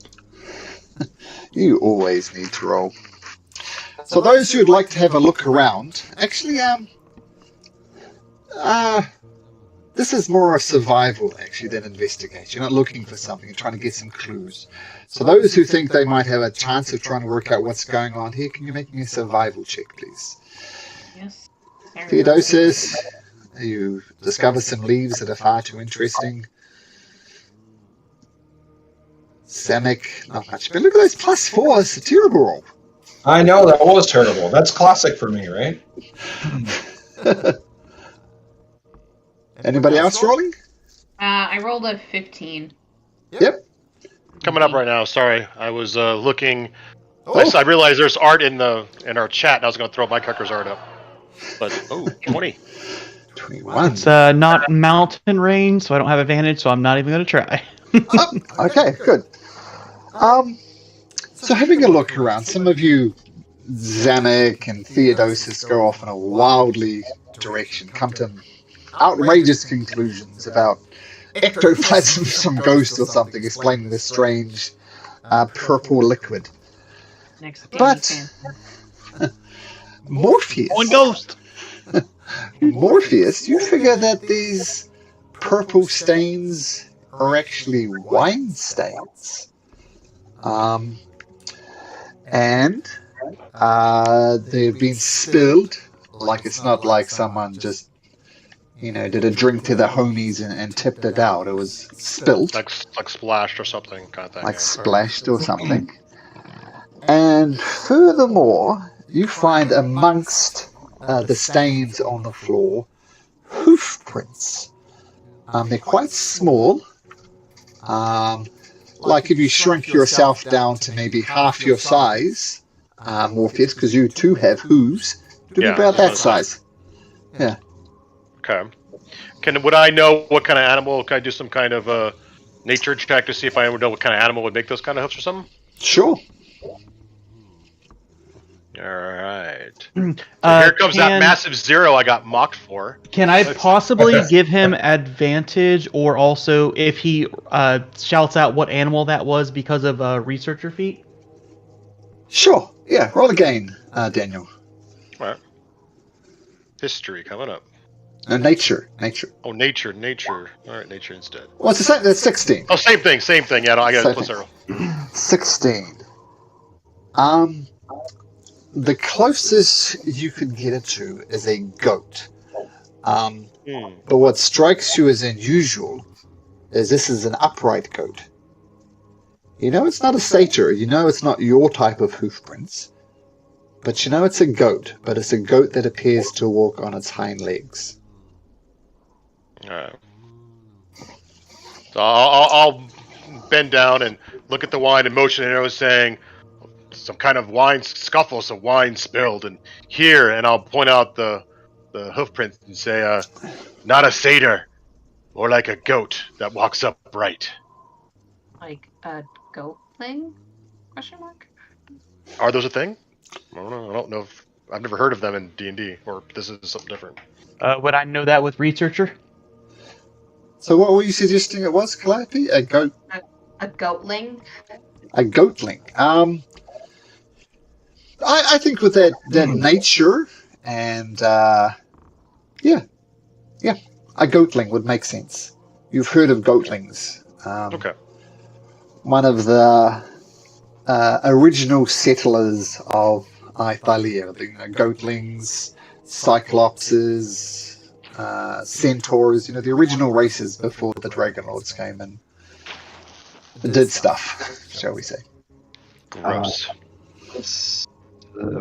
Well done, friends. Aesop, do you know of any of these goatlings that would break in here?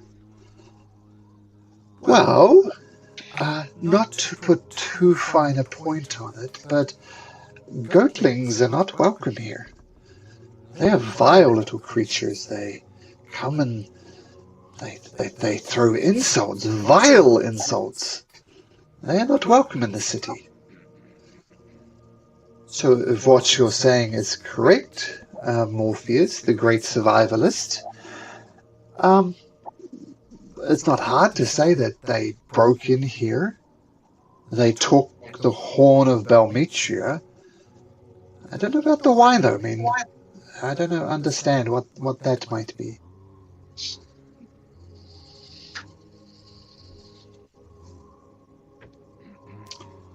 Wine. Titus. Your dad very drunk on wine. Could he be part of this? That was the first thing I thought of when you said that there was wine here. But why would he lie to me? He's the one that told us to come here. That's the only thing that doesn't add up to me. Um, Inebriation causes many conversations to change. Titus, I mean, I know you barely know him, but with how drunk he was, do you think if he drinks to the point he blacks out with the wine, he could be convinced to do something not in his nature? Like letting in goatlings? And then smashing something with his great strength for them? I mean, I guess it's possible, but I don't. Well, I guess I don't know the benefit of him taking the horn of Demetria. But I have another thought. What if this entourage? What if there's a goatling amongst them? Perhaps we should track them down, and we already have something to speak to them about. We should keep our eyes out for a goatling. Well, I can try to investigate and see where these tracks go. That is a good idea.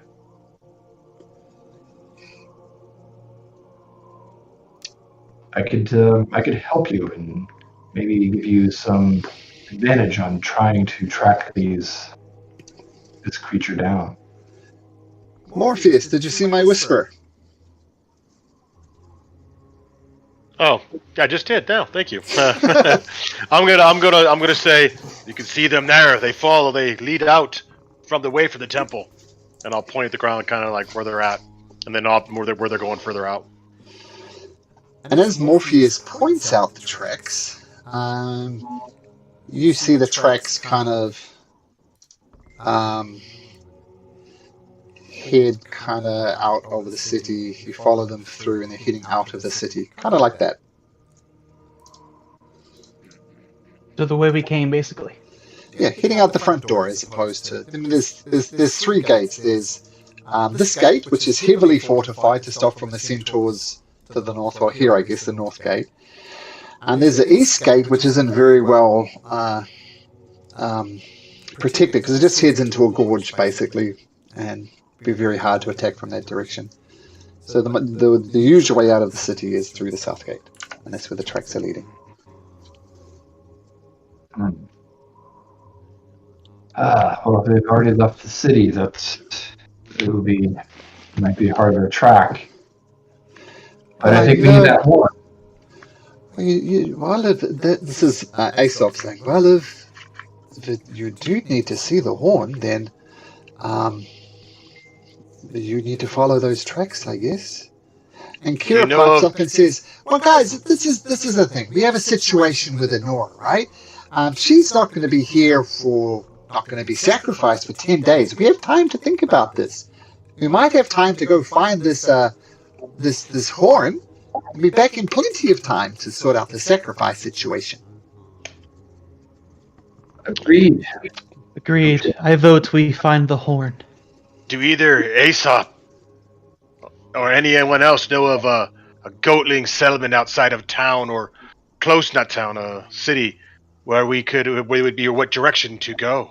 Perhaps not close, but they are forest dwellers. Yes, I don't think they'd have a city or a village of sort. They tend to be more wandering type creatures. So I don't think you'd find a goatling of city or village. Well, we should probably go before the tracks go cold. Well, more so than they already have. They're 2 days old tracks. They're not going to get any easier, right? Exactly. So what do you think, guys? Are we going to go find some goatlings?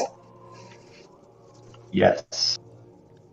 I guess we're hunting for the horn that the goatlings took. Yeah. Okay. So,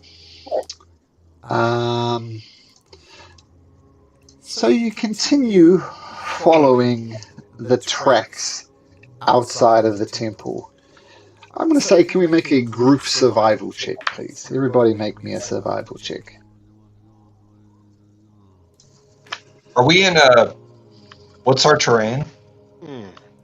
It's a city. Well, it's a city to start with, but then you're going through. Eventually, I'll just say, I'm just going to see the survival first. Okay. 15, 15, 5, 3, 12. And we need one more. Who are we missing? Oh, yeah. Did Hillis step away? Did I see that? Huh? Yeah. He did.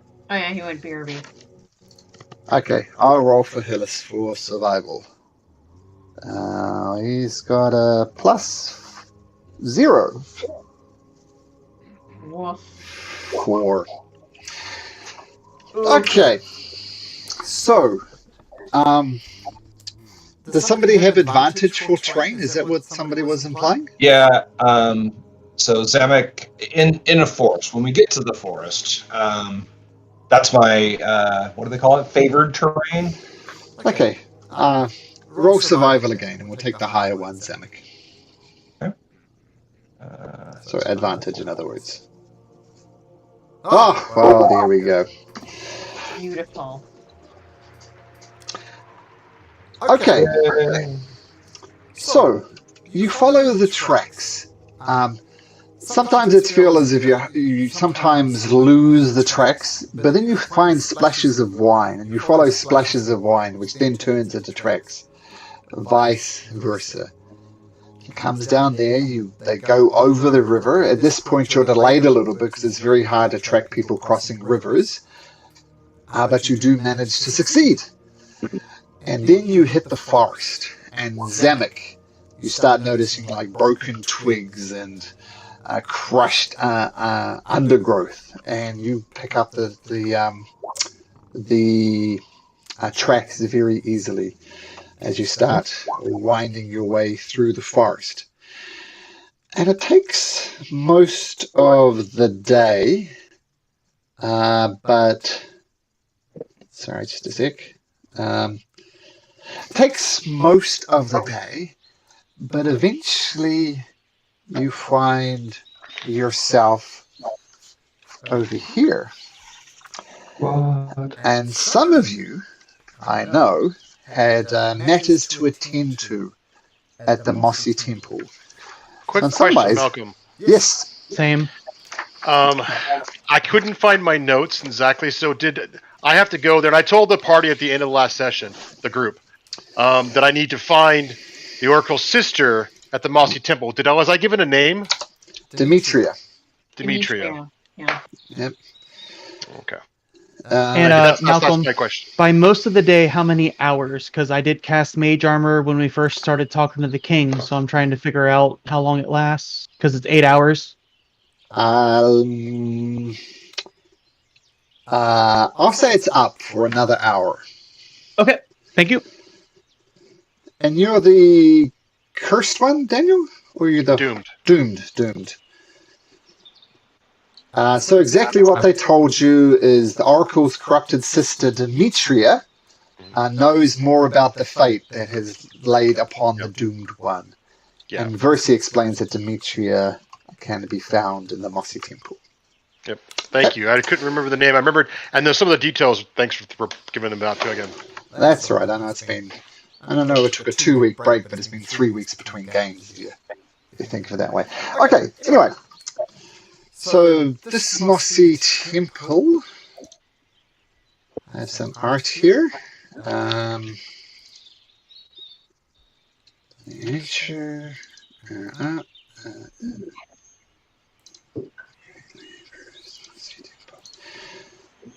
Okay, so this is what the Mossy Temple looks like as you approach it. It's obviously fallen into disrepair.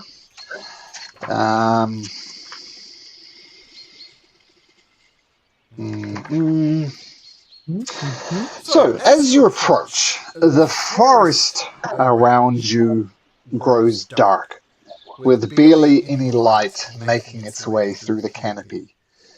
You hear beasts and birds clamoring among every bush, and eventually the path you are following seems to disappear into the underbrush.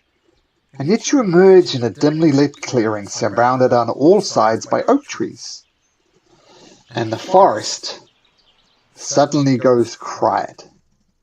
You can hear something crashing into the clearing, breathing hard, and tears streak her dirt-caked face. It's a young child, maybe 13 years old, and she looks stunned to see you. Are you, are you really there? Are you here to help? Please help. And before you have a chance even to react, 6 hideous creatures emerge into the clearing. They are 6 goat-headed creatures with cloven hooves. One of them laughs harshly. Give us the sweetling. We've had dinner, but you'll make a fine, fine dessert. What do you do? Hey, this is a human child. Human child, yep. Enough of them in music. I will Doesn't help sound you, good. child. Stand behind us. Oh, my fellow humans. Is anybody actually a human? I don't think we have any humans. No, there are No. no. There are no No. humans in our group. We got no human. That's fine. That's like the second campaign too. Yeah, it's awesome. We didn't have any either. Well, it's against my personal belief that if I'm playing a fantasy game, I won't be a human, so I can never Exactly. play a human. I have never played a human. I always play some fantastical fey race. Oh, I make a background and I pick a character, a race for the background. I've had a great human bard in the campaign before I started with here that I just loved. It was fun to play. Little kid, it's great. Closest I have is a half elf. My favorite character I've ever played as a player was a human. So there we go. Yeah. Okay, so this is I assume you can all see the map up here. Black. Yep. Yep. Black darkness. Black from Morpheus. Nothing but Northeast. shadow. Go to northeast. Let me pull this guy out. There we go. Change it to 2 when he was summoned. Okay. Sorry. I have no vision. Yep. okay. That's. I gotta click one thing here. Oh no, it's on the map. It's because those people who can't see don't have dark vision. But now there's sunshine. You should be able to see now. Oh, thank you. Yeah. So just doesn't have that switch. Okay, so the young girl who was ahead of these goat-type creatures rushes ahead of you and kind of ducks behind, we'll say, Theodosis for some reason. I know Theodosis can be a little bit creepy, but she jumps behind him. And she says, yes. She says, oh, save me from these. No, these creatures are horrible. I don't like them at all. But you'll make a fine, fine dessert. What do you do? Oh, my. Take it. Well, I'm going to ready myself. If anything approaches, any hostile approaches, I will take my action. I'll put it this I'll way. shoot an Eldritch Blast. Oh wait, never mind. Never mind. I was gonna do like one in between us, but that's great. I like this better.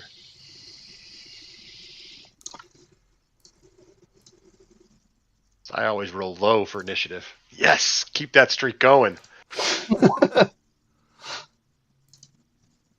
I mean, I had Leopold, and he was always in the 20s or the high teens.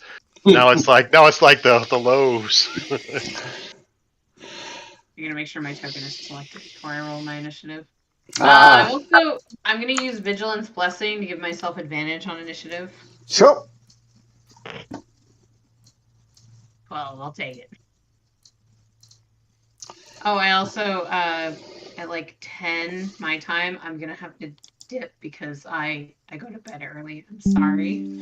What's 10? That's in 20 minutes for you? Yeah, I work early shifts, so I have to be in bed early. Okay. All right. Just...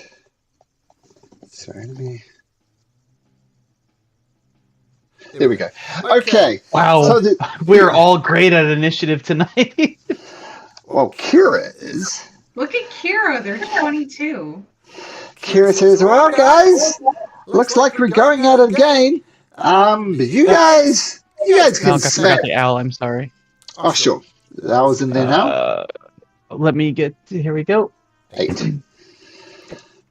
Well, guys, here we're going at it again. I mean, look at these little shits. You got these guys. I'm going to sing you guys the song of heroism. Is she actually? Let's roll something. Yes, she's going to sing the song of heroism, which, remember, allows you to re-roll any dice. Damage dice, anything like that. Okay. The Goatling. My Goatling comes around the corner here. Probably some of you didn't actually see him. And he looks at Phyllis. And he says, what are you ogling at, you bug-eyed dung-eater? Make me a wisdom saving throw. Oh no! I don't want to. No. Oh, show your 0. Show the 0. Now he's good. Oh, Look plus at 3. him. That's good. 12 is enough. So he throws it insult and you felt perhaps in another world it could be a very stinging insult. But you just shake it off. Bully follows it up with a sling attack, goes whoosh, whoosh, whoosh, and throws a rock straight at you, Hillis, and rolls a 13, so you just duck underneath it and it clatters down into the forest. It's 18 right now because of mage armor. Cool, good to know. This one swings around into view and looks at Theodus and says, the only thing intimidating about you is your pox-ridden, bug-eyed face! Make a wisdom saving throw, Theodosus.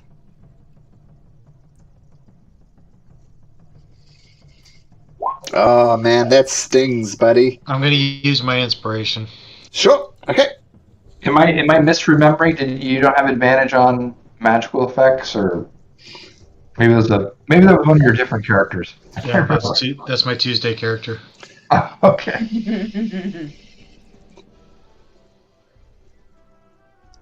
Oh, yeah, the insult goes right past you. And by the way, I was going to mention, Calliope, you don't get a starting feat, but because of your background, you have a thing called the Blessing of the Haunted One. Yeah.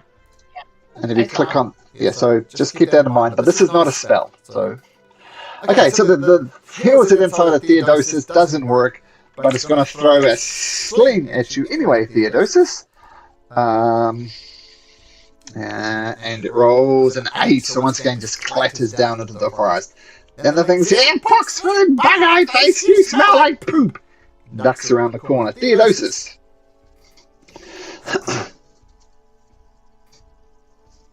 I will go there. Probably stupid. But and I am going to Indiana Jones it. Or not. Yeah, these guys aren't armored, but they've got quite dexterous and duck simply under your whip. That's a miss. And I'll move back to there. Okay. The young girl who says, my name's Coroner, by the way. Thank you for coming to my aid. And she grabs the hand of Calliope and says, save me from these things. Stay here with me. Don't leave me. Just stay here with me. Please, miss, please. Can I put her on my back? Well, actually, what we'll do... I will kneel down and let her climb on my back if she wants. I had this default token set up before, but you're actually like this. And absolutely, she'll climb up on your back. And she's kind of grabbing hold of your hair. It's a little bit painful, but the The young lass is obviously terrified. She's thank you, and she holds on very tightly, pulling your hair a little bit. But yeah, and Calliope, what do you do? Okay. I don't have any ranged weapons, so I am going to cast Bless on Morpheus, Titus, and Hylas. Morpheus, Titus, and Hylas. Okay. I feel great. I'll get a D4 on your attacks and saving throws, and I will add a thing onto my token that denotes concentration. It'll be this little yellow dot. I use the speech bubble, which you'll see is already on there. Oh, I see. Yeah, so that's what we do is concentrate. You notice all the blessed ones have little hearts on them as well. So, okay, so blessed goes up, and Titus, feeling blessed by Calliope, what do you do? You foul creature is gonna eat a child. Okay, I was gonna do this, and it got all crazy on me. Okay, so I move. That doesn't seem right because I can go diagonally, right? And like counts 5. It's like first diagonal is 5, second diagonal is 10. Okay, so there's 5. It's going crazy on me. Okay, it's 10, 15, 20, 25, 30. Right. Sorry. Okay, sorry, I went 5. I want to get into a perfect spot here. 20, 25, 30. That'll work. I'm going to go right there. Yep. And first things first, I'm going to roar and try to scare them. Okay. So DC 13 wisdom saving throw for the 3 within 10 feet. Okay. Yeah. Something's glitching, you're not actually moving, but you're right there. Yeah, it's like freaking out on mine too. Yeah. Yeah, it's kind of being weird too. Okay, but I know you're there, so we'll go with that for now. And who gets affected by the roar? All of them? 10 feet, so there's 3 of them. This one, and this one down here. Okay, so let's just refresh it for a second. Yeah, Malk, I refreshed and I got a big black square. Great. I ruined There it is. I just scroll out. Got it. Okay, so things are a little glitchy. I think it might be the spinning thing that I added on. I think it's just I'm gonna take that off. Yeah, I think it's lagging it out. Yeah. Yeah.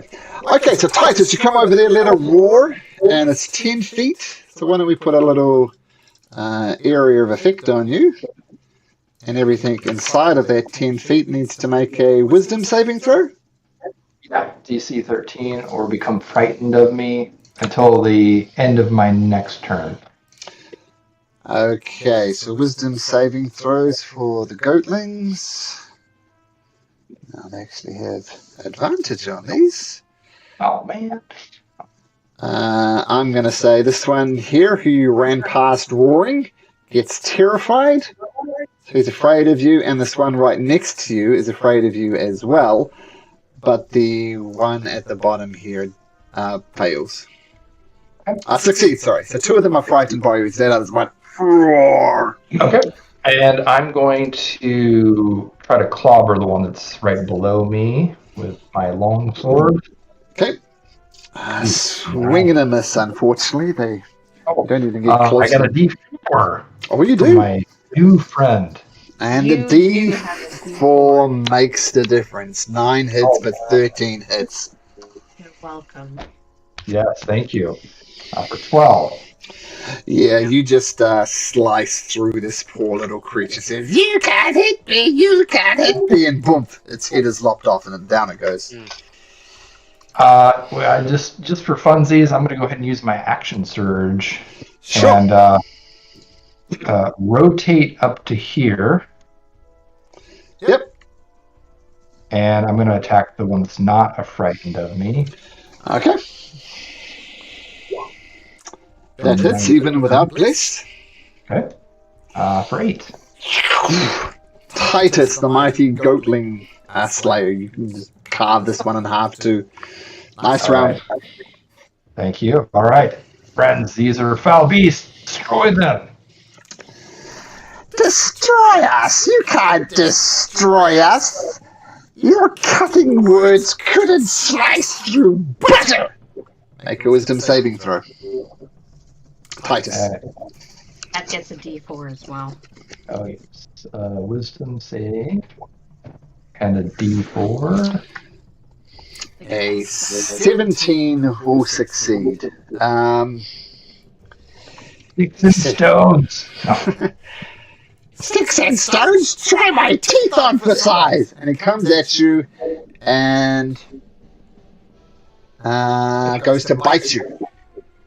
Rolls a 23 as this little goatling comes and just digs its teeth into your lion-like thigh, and you take 5 points of piercing damage. Hey, you're tasty! Maybe we should have eaten you for dinner! Zemek. Okay. I'm gonna squat down so I can see below Helios, and I'm gonna shoot at this one, which I think was not scared. With my longbow. Yeah, only this one is scared. Oh, kidding me? Awesome. As I crunched down to launch the arrow, I slipped and caused a misfire. Oh, okay. Maybe just off to the forest to your right. That's how bad a shot it was. Hey, goatling down here. They're really not liking Titus. And it says, bite me, Farface! Oh, wait! You're being bitten already! Yeah! Wisdom saving throw, please, Titus. Of course, don't forget your D4. Oh, D4 is not going to help. No. Whoa. So, I'm just going to mark it with a red dot. This red dot means that this one here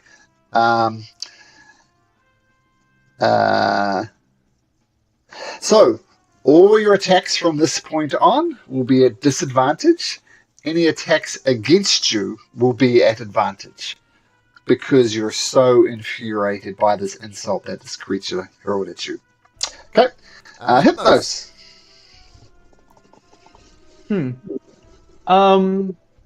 Hypnos is actually, if he can, Malcolm, he's just going to stay right behind Helios and try to give Helios the help action since he's next. Okay. Kira says, guys, it's like you haven't been playing for 3 weeks. Man, don't forget I'm singing a song of heroism. You shouldn't be throwing natural ones around. The DM gently reminds you. The one that insulted you. No, not the one that insulted you. The one down here. Going to come up and at advantage, Helios, he's going to say, there's barely enough meat on you for a crow's feast, you puny creature. And it throws a sling at you at advantage because you're so enraged by the other one. But it rolls double 11, so it just clanks off your armor. No. Wait, you said Helios. I'm not enraged. Titus. Oh, sorry, Titus. Sorry, I meant Titus. Yeah. This guy being right on the front lines. Okay, Helios. Okay. Let's see here. Even though I have advantage, I'm going to try to do this. 5, 10, 15. I want to see if this will. Okay. It's not going to reach him. But what's the button to angle the cone? At the top, there's a little widget thing you can rotate on. Sort of. I'm not Little bit. seeing it. You wanted to, Alright. wanted to rotate it like Oh, that? got it. Yep, I see it. No. Trying to rotate Yeah, it's like a little, that to miss Titus but hit 3 of them. Yeah, I think that'll do it. Ooh, that's pushing the limits. pushing limits. Let's see if I can rotate a little more about there. Yeah, actually, it's I'll allow that. Those three. What do those three need to do? All right, so he's gonna shout out. He's gonna put his hands together, then put them out. Lutheria's darkness condemns thee, and try to do a whisper of darkness, or whisper hands of darkness right here.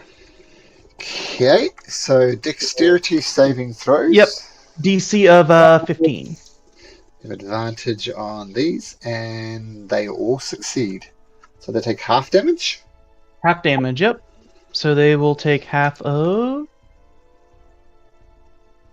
so 4. Okay, so you severely injure them. They look a mess, but none of them fall. And I used 15. I will bait the attack of opportunity to go 15 back. Okay, he will take the attack of opportunity because he's frightened of the roar of Titus. It will be a disadvantage, but he'll try and bite you. And thanks to the roar of Titus, it goes from a 24 down to a 10. So that would be a miss. He tries to snap at you. Morpheus, at last. Have my stuff off. So he's going to walk over to here. Just over there so I can get my movement the right level. Okay. 15. Then he's going to kneel a little bit and point his head at his gemstone, and he's going to do Eldritch Blast out at that one far south that has not been damaged. Nice, roll to hit. That's a hit. Eldritch Blast. Yeah. And that's actually 11 because I didn't give my +5, did it? No, I rolled a 1. Ugh. Can I re-roll that? I can roll one die on the turn. Can I re-roll damage dice? You can, yeah. Excellent. Just roll damage again. Can't get worse than a 6. 9 plus 5, 14. Nice. Yeah, this poor little goatling never hurt a fly in his life, which is a lie. He just gets fricasseed. He is dead. Absolutely just burnt to a crisp. Yeah. Burned to a crisp, just no longer there. Okay, nice, Morpheus. Okay, very good. Kira, guys, you gotta listen to my words. You're heroes. You're better than this. And she continues to sing the song of heroism, or does she? No, she does not. Why don't Calliope, why don't you roll me a D100, please? Or you guys will soon learn you should never let me roll big dice. It's either really low or really high. 5. I got a 5.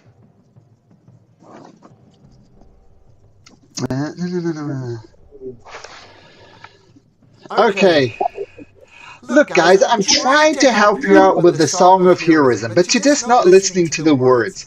I think you need to... These things just need to slow down a little bit. And you notice each of the goatlings all of a sudden start moving very, very slowly. She's cast some sort of spell, and they're just not moving very fast. They're all quite slow. She casts her spell. Okay. The goatling can't actually get. Oh no, actually, the goatling will attack Titus. No, it doesn't look like he's in the right square, but he is. And I'll try and bite Titus at disadvantage. And rolls an 11. Not that I want him to have a straight roll, but would it be straight because of the spell I'm under? Ah, you're right. It cancels out. They have advantage. Yeah, you're right. So that's a 21 then. Thanks for that. Sinks his teeth into you, and you take 7 points of piercing damage. I'm sorry, you said 7? 7, yep. 7. Ah. That hurt. Theodosius. All right, we're gonna go for this guy right here. Okay. Oh my goodness. Nice. Amazing. So with a short bow, you just pick him off. He is moving quite slowly, so he's incredibly easy to hit. You take advantage of that, Theodosius, and down he goes. Doomed. Nice. That's Okay. it. Coroner continues to grasp the head of Calliope, holding on, just terrified of these creatures. Calliope, still concentrating on Bless. What do you do? She's concentrating. She does not mind the hair pulling because she has been around young children before. I need this one right here to Yep. roll me a dexterity save as I cast Sacred Flame on it. What was a 19? Oh, So your Sacred Flame Miss. just whoosh, misses over top of them. fizzles out. And then, hold on, do I have any bonus actions? Super quick. Let's see. I do not. So that's my turn. Okay, cool. Calliope. Sorry, not Calliope. Titus. Under the blessing of Calliope, what do you do? I'm gonna- Because the creature who was taunting you, right? Oh no, it's still taunting you. You're still at disadvantage. Well, I'm going to try to attack the one taunting me. Yeah, this one. It's a disadvantage, okay. Yeah. Oh my goodness. Terrible. Well, let's see. I'll roll it just in case. Okay, never mind. I'm going to use my bonus action to get a second win. I got this! Okay. Oh, terrible! Alright, that is my turn. Not nearly as cool really? as your first turn. Oops. Plus 8. Sorry, I messed up. Oh. If they were slow, does it look like they could take reactions?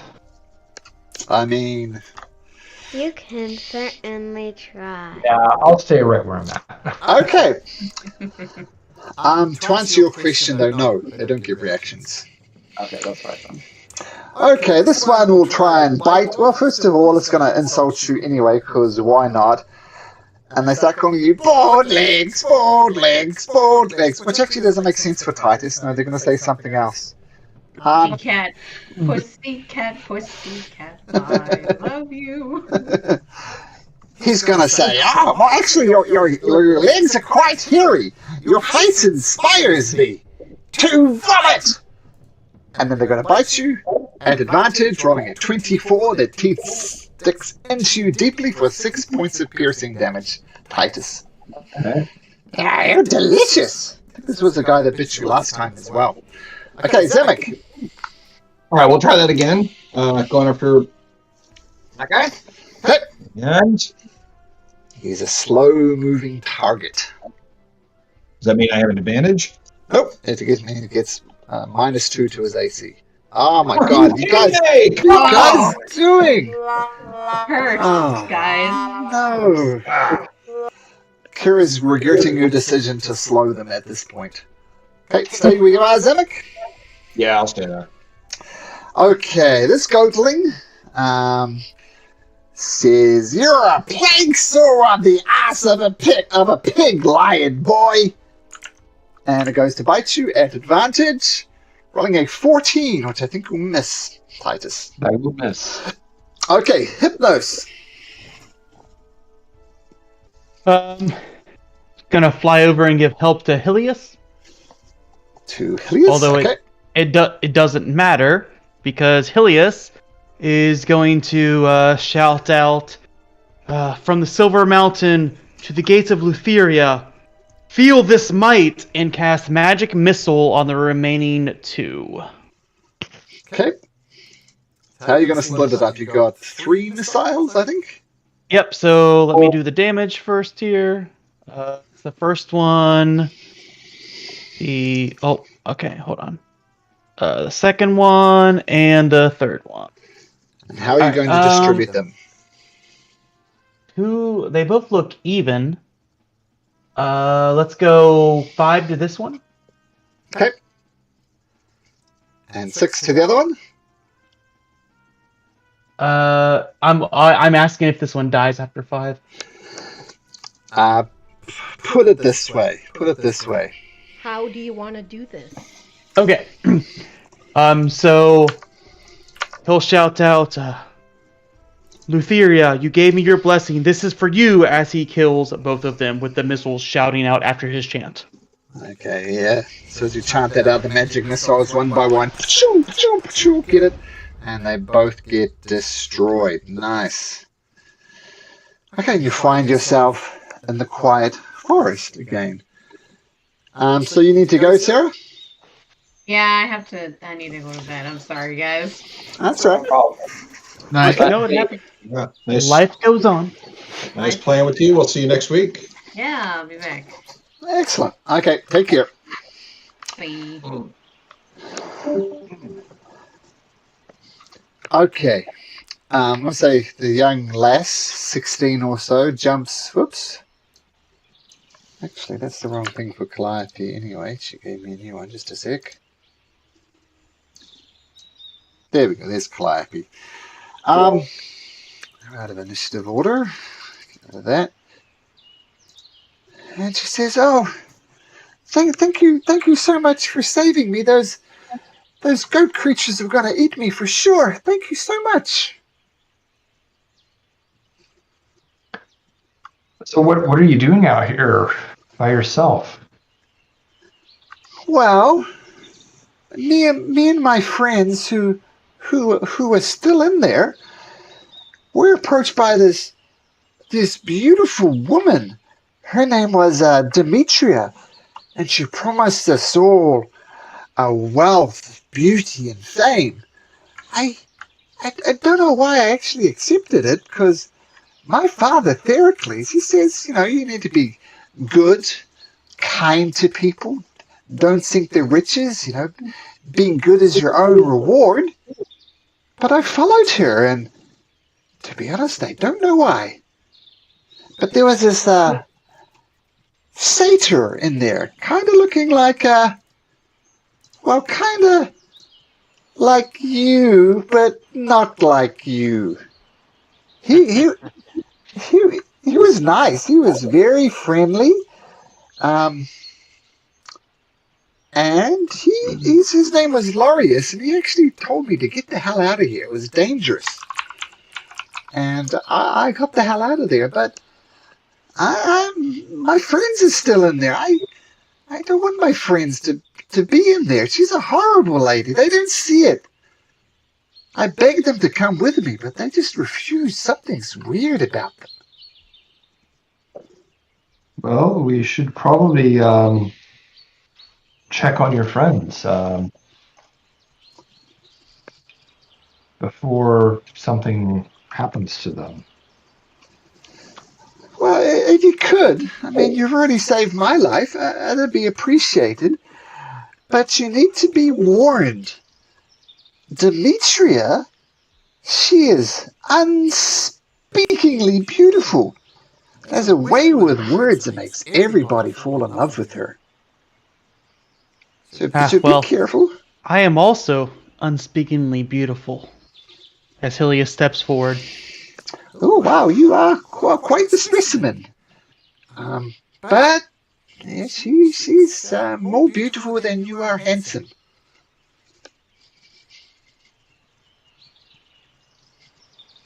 He seems distraught.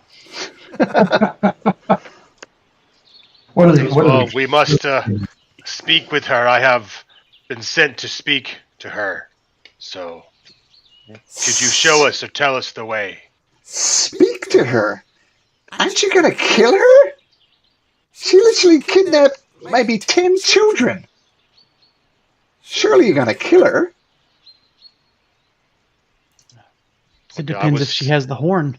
I was sent here by an oracle to speak to her. I will speak to her before any sentences meted out. You said a horn. What does this horn look like? Somebody said horn. Oh, it was from one of the original dragons, a great horn that is meant to be drank from.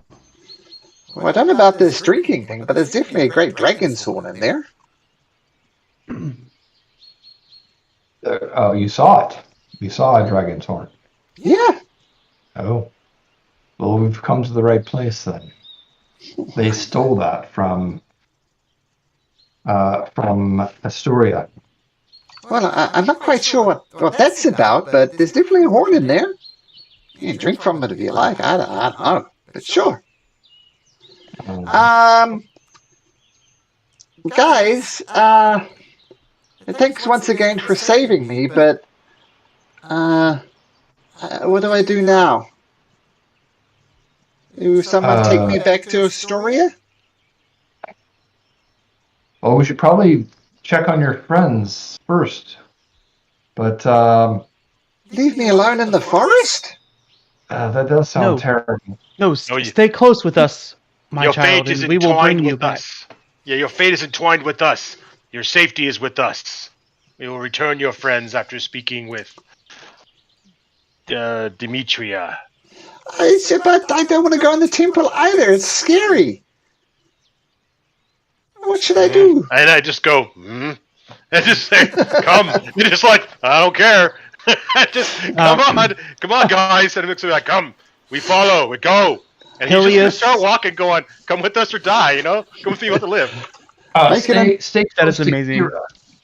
Hilius will cast Mage Hand to like caress the child's face and be like, on your own in the forest or come with us. It's your decision, and trying to like push her toward us. Well, first of all, I want Morphus to make an intimidation check. You're basically yelling at this girl to come along with you. Yeah. I'll probably roll low, but I'm good with these. 9, of course, good 2. I don't like you. You're a bully. You're just like Demetria. Yelling at people to make her do her stuff. I don't like you. Damn it.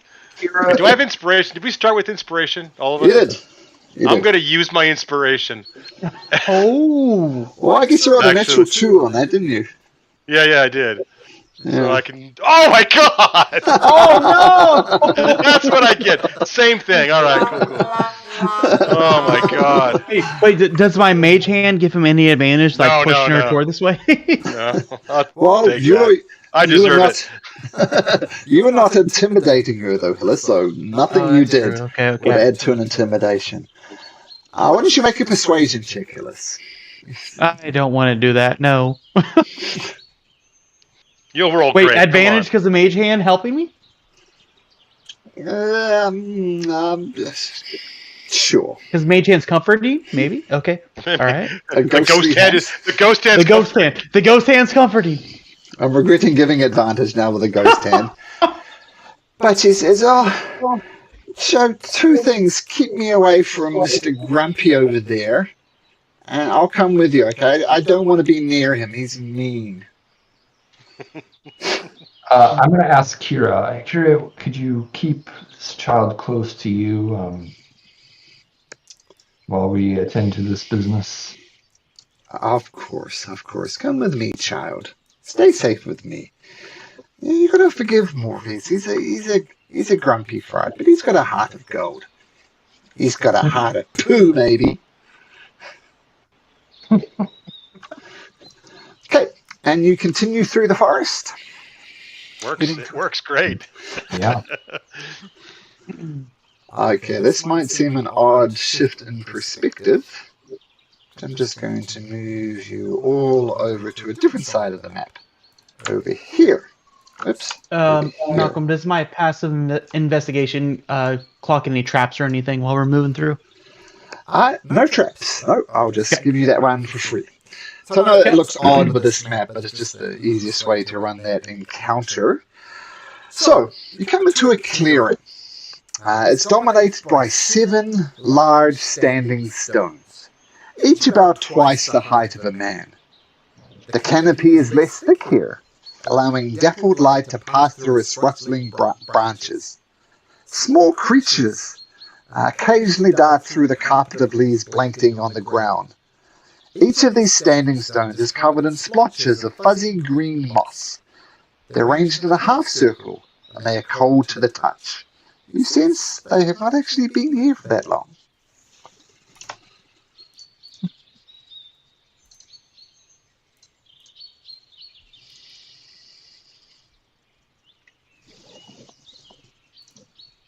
Well, I'll ask the child. I'll say, "Child, is this familiar? Is she close?" Yeah, I think if we just keep heading south, we'll come to the outside of the temple. Gonna have to go underground. But yes, just go south. Cloud, is this area safe for us to take a quick breather? I don't know of anywhere around here safe. I mean, I don't know. I'm a farm girl. I don't know. Don't know about this sort of stuff.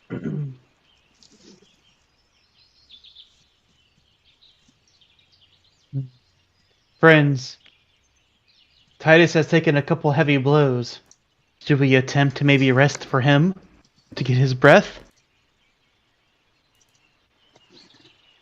I would like that, but I don't know if we have time with the little one's friends. I'm willing to take the risk. I can cure a wound for you. Now you're talking my language, Senek. Ooh. Oh, I feel so much better. Thank you, friend. The Morpheus will walk forward a little bit in front of Titus and say, like, "Come, let's go, strong warrior." And he like points ahead like it's lead, son of a god.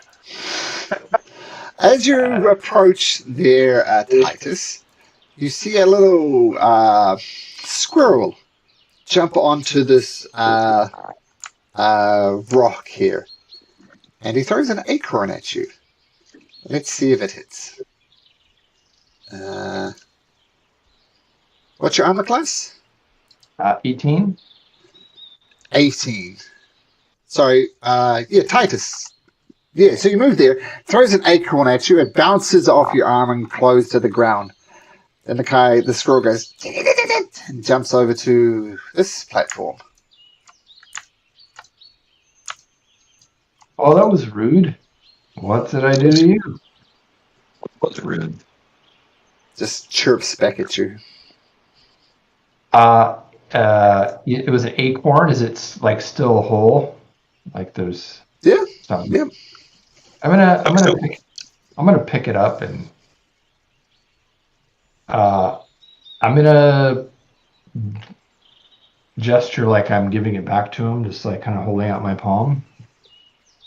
Okay, well you have to approach over here if you want to do that. Yeah, I don't want to scare it off. I'll take a couple steps forward. No one's gonna get bit.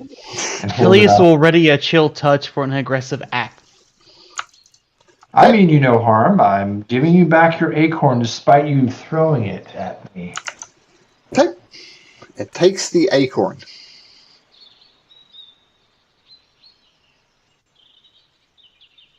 Excellent. I feel better about that. I feel like I've made a forest friend now. It throws the acorn back at you. I'm not giving it back this time. Clangs off your armor. I don't know if you consider that a aggressive act, Helios, throwing acorns?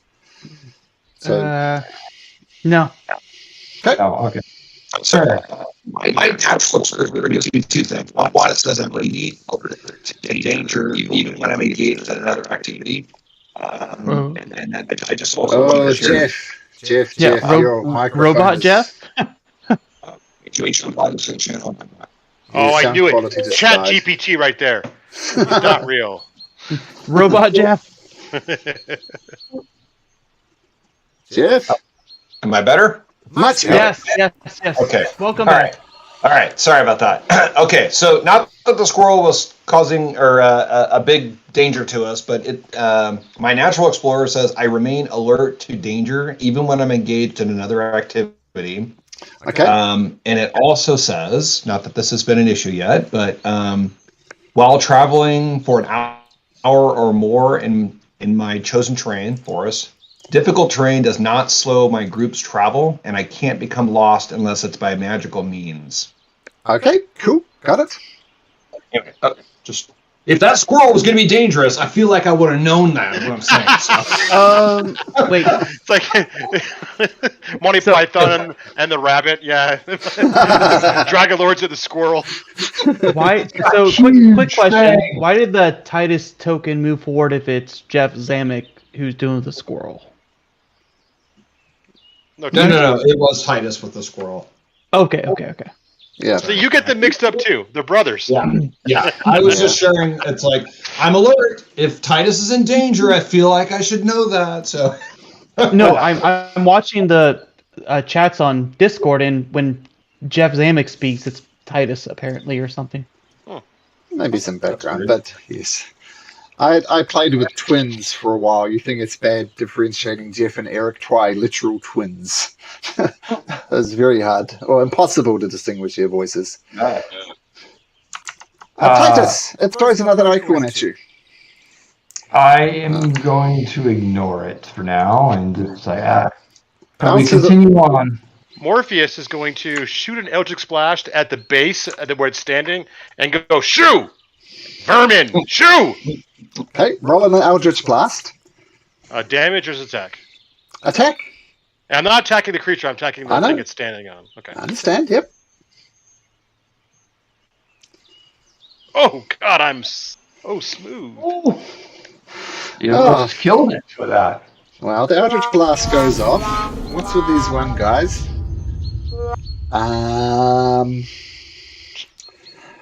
Roll me a d6. On a 6, you accidentally hit the squirrel. Oh, sweet. Please. Please. Oh!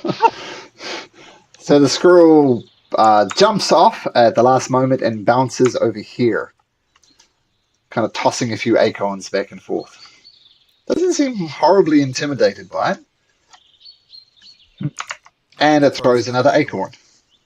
This time rolling a 7. Once again, just bouncing off your armor, Titus.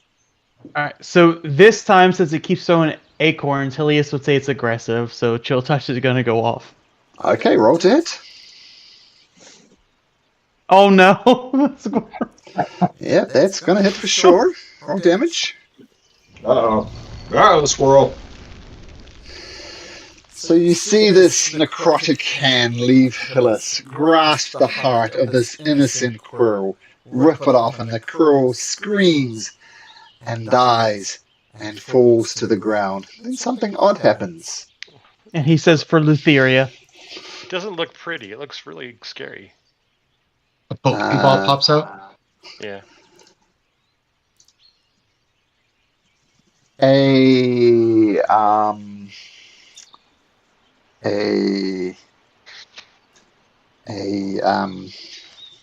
gnome appears where the squirrel was. It seems as if this gnome-type creature was the squirrel, and the squirrel was the gnome. And as you hit it, he says, "Ow! That did hurt! What did you do that for? Shooting at an innocent squirrel?" Innocent squirrel! Good. Whatever you are. I haven't encountered your kind yet. You were throwing acorns at my good friend Titus there. Do you see Titus the lion dying? Do you see him injured? And you choose to hit a squirrel? You are no friend of nature. You are an abomination. He tried to give you your acorn back as a gift of friendship, and you threw it back in his face. You, sir, don't know friendship. It's just a joke. Do you see him injured? Creature of the forest, you are.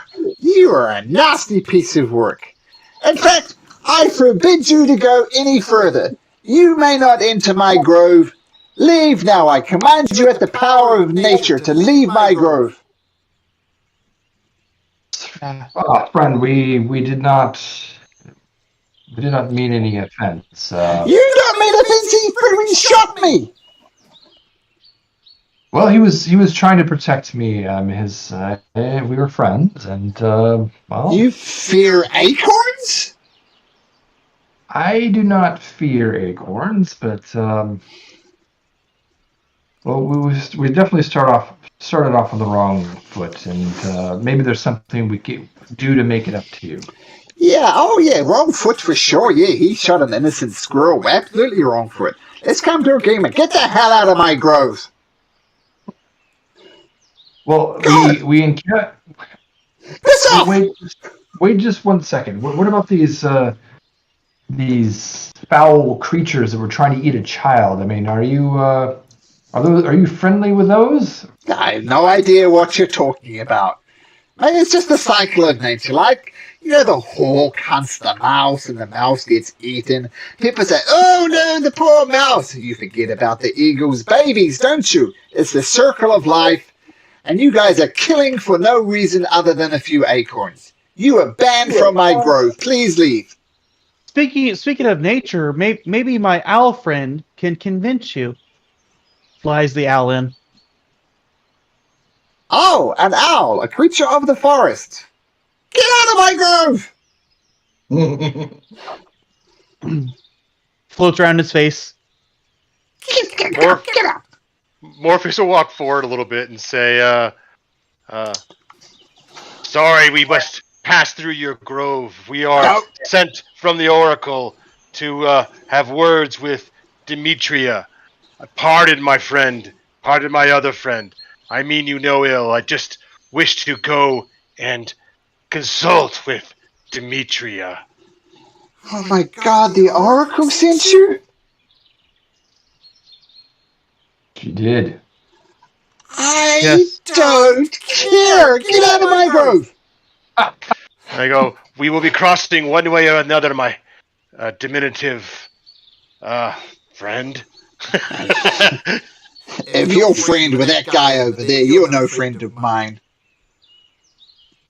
I am bound to him by oath and by not by oath. What is our bound? It's a friendship. Friendship. It's an oath. It's an oath. I have an oath. I'm bound to him and my comrades by oath.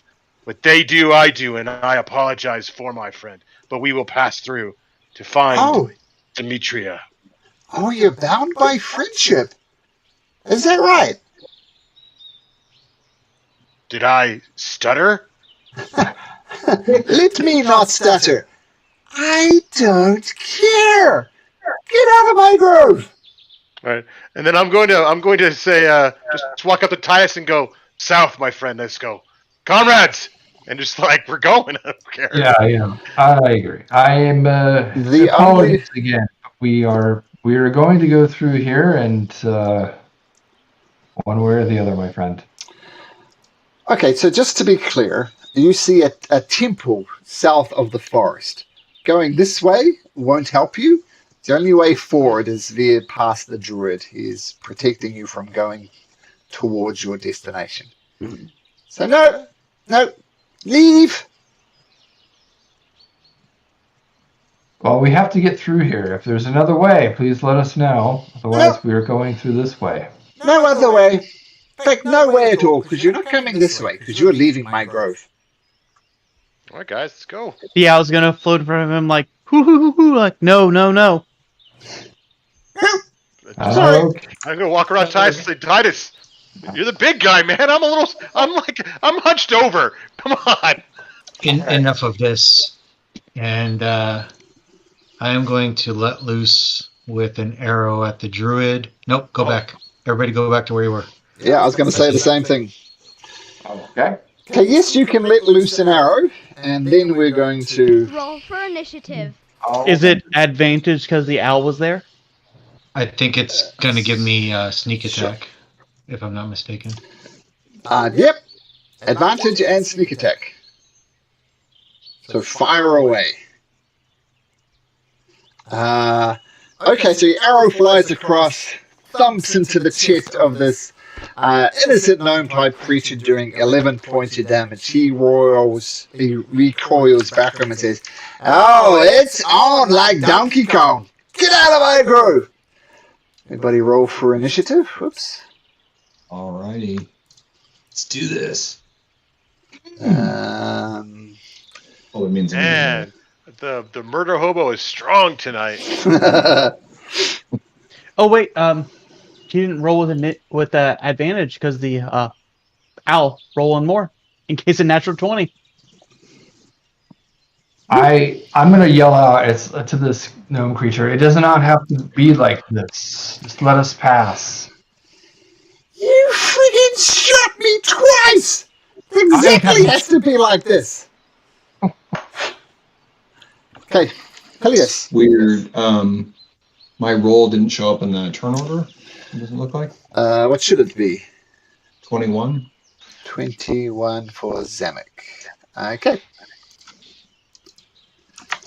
I'm quite pleased that Theodosius' short bow wasn't at advantage. I just see 1d20 rolls. If he wants to roll one more for possible natural 20. Oh, yeah. I did roll twice, a 23 and a 19. Ah, okay. Oh, All right. yeah. So, Okay. Theodosius shoots the druid. Hilius, what are you going to follow up with? I do gonna- say too that as I'm shooting him, he doesn't have to die. We just have to get past him. So do with that what you will. Once I have drawn blood, now beat him silly with your fists. Helios will shout out to him, we tried to be peaceful, but we must talk to her. You are in our way. Even though I'm new to this world, this feels right. And he is going to do a chill touch on... Okay, roll to hit. Okay. 11. 11 would... Oh, man, everything just crashed. 11 would normally hit him, but he's got this very, very thick bark skin on, and it just glances off. Doesn't hit. All right. And I'll take my movement and go back to here.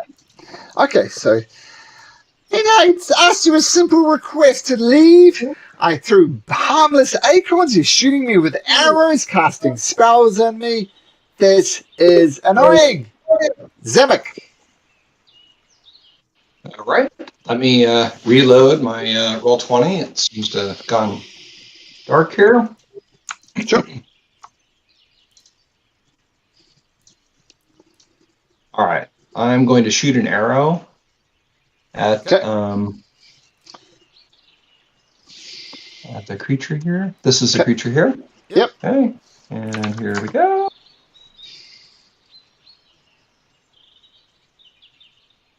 Ah, 13. You hit him, but it just glanced off the thick bark-like substance it's got around him. So that's a miss. All right. Let's see. I'm gonna move. I'll move over to here, and that's my turn. Okay. I said, I don't believe you misunderstood me. I said, get out of my grove. And he comes and punches the ground in a huge thunderous wave, just explodes out of him. I need Hypnos, Titos, and Morpheus to all make me Constitution saving throws, please. Yeah. Doesn't even matter for Hypnos, 2 HP. So if it's half, he's dead. There's a chance he can survive. All right. There's a chance. All right. What save again? Con? So Zemek, you didn't need to roll. Oh, no, that was your longbow, sorry. Your Constitution. And I see for your Alice got an 8. No, it's fine. No, that's my mistake. I thought your 13 was a saving throw. It's my mistake. Oh, okay. So, everybody passes. So Titus and Morpheus take half of this in thunder damage. And Hypnos gets blown away. I told you! Get out of my grove, I'm not kidding. Yep, that's his turn. Morpheus. Yeah. 15, and then -3. There we go. All right. I was just trying to get my hit points right. All right, here we go. So Morpheus is going to walk to here. He's going to bonus action, point at the gnome, and say just like weird words in the Fey language, and cast Hex on him. Okay. It's a bonus action. Hex, got it. That's the extra damage if I hit. So I'm gonna attack. That'll be the damage if I hit, I guess. And then I'm gonna let loose an Eldritch Blast. Wait, what do you choose for his That's true. disadvantage?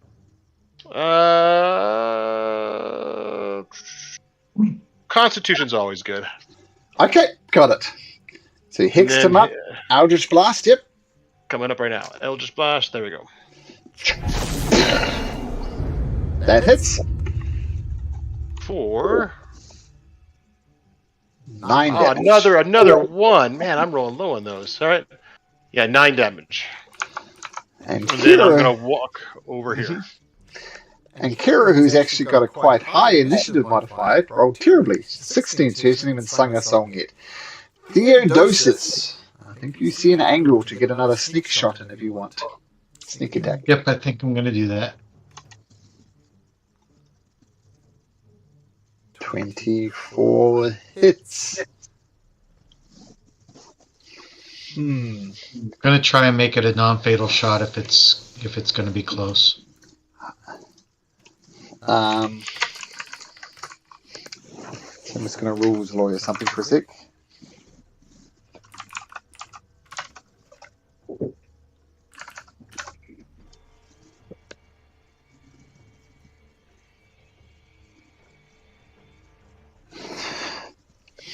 Okay, so you fire it up. The arrow flies straight and true. The druid basically doesn't see it coming.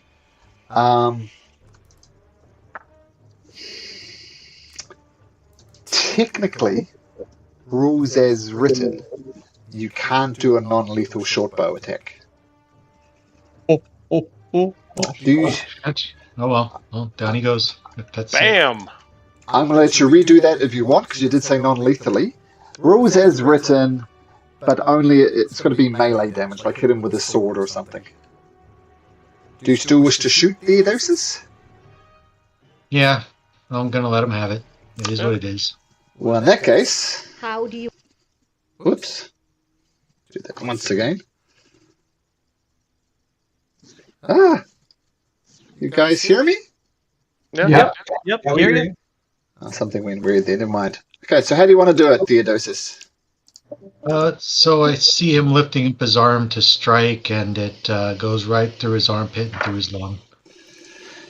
You are no friends of nature. You're a curse upon. Down he goes. I'm going to give a little bit of a dirty look to my friends. It's like we didn't need to kill him. He was just protecting his home. No, it wasn't what I intended, but it happened. Now let's loot his body. No, I'm just kidding. I don't approve. First dibs. I don't know. Does the druids do they want to be buried in their forests? It seems like the right thing to do. But we do have pressing matters. Perhaps we should. I'm gonna say over. Should we sacrifice and look at Helios to Lyria? No. Yes, we should. She has blessed me. We should sacrifice to Lyria. Well, not to point find a point on it, but if you want to sacrifice to the theory, you should have really said so earlier. Can't sacrifice something that's already dead to Letheria. If you remember, the boar was alive and, very, very severely injured, but still technically alive. Can't sacrifice a dead thing, says Kira. Yeah, we should. I guess we should check him.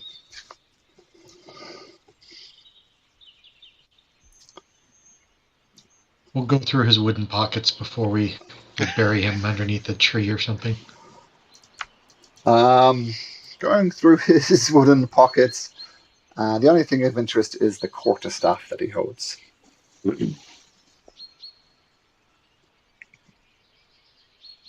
Anybody need a quarterstaff? Does it seem magical? Tree hugger. You won't be needing it. Does it seem magical? Nope. Just a staff. No. Time to move on, my friends. Through his grove. We can bury him on our return. Throw him in the bushes. Yes, sure. I'll remind you. Hey, don't let me forget that. Just to point out, your hex is still active and will be so for an hour, I think you have on it? Yeah, Is that's that right? correct. Yeah, so concentrating on that, so if it comes to another combat, you still have that available. Okay, Coroner holding the hand of Kira firmly. Oh, there's the temple. Yes. So, the clearing grows wider as you continue southward.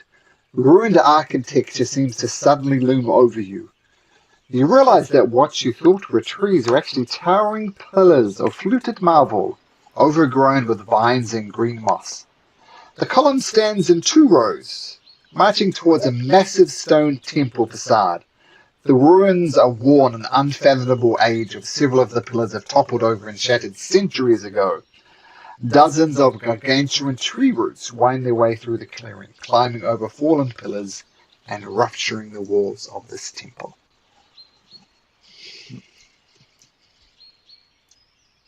We seem to be missing half of our friends.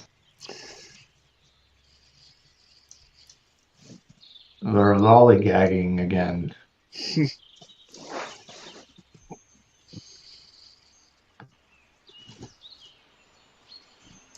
Oh, I'm sorry. Hillis must have been peeing in the forest. That's fine. He was indeed.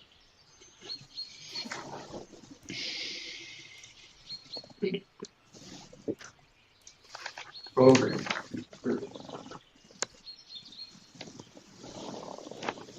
What I missed? I We guess just this temple. found the fort, or found the temple. That's it. Yeah, nothing big. Okay. All right. Morpheus will walk forward, and do I see or hear any commotion, notion, life, anything? Make a perception check. I'm good at these guys. -1. 13, not bad with a -1. You'd listen for maybe some signs of life or movement inside of the temple. Hear nothing but the chirping of birds. All right. Anyone else want to do anything before I do something stupid? Do something stupid. anyone else first before I want to do something stupid? I don't want to rush in and be like, "What the did you do?" I mean, Helios, even Theodosus. Anyone want to do anything? Helios is going to check for signs of tracks if the dragon horn is here, if this is where it truly is. Smart. Yeah, you've been following the tracks this whole time, as said, especially with Titus's help. They weren't hard to follow. The tracks, say, go like this. Wow. He'll just mention, seemed your insight was well. The horn could be here. Oh, the horn is here, says Corona. I saw it. It's here. Let's to go down into the temple. Gonna stand up on this broken pedestal, so I'm a little taller. Uh-huh. Big target, big stupid target, and say, Demetria, the Oracle has sent us to speak with you. No response. That was my stupid thing. I was gonna stand up on something big and yell out a name, and I figured an arrow would hit me in the head or something. But all right, cool. Nope. Helios will I'll hop down.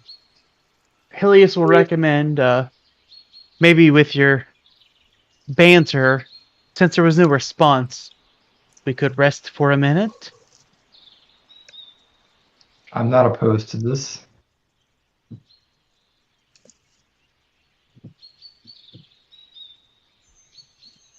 I mean, I'm not going to say no or nothing, but I'm not going to encourage it. Because I don't want to take a short rest, but I'm not going to say no to the other party members wanting it. So I'm just... Morpheus would just sit there and be like...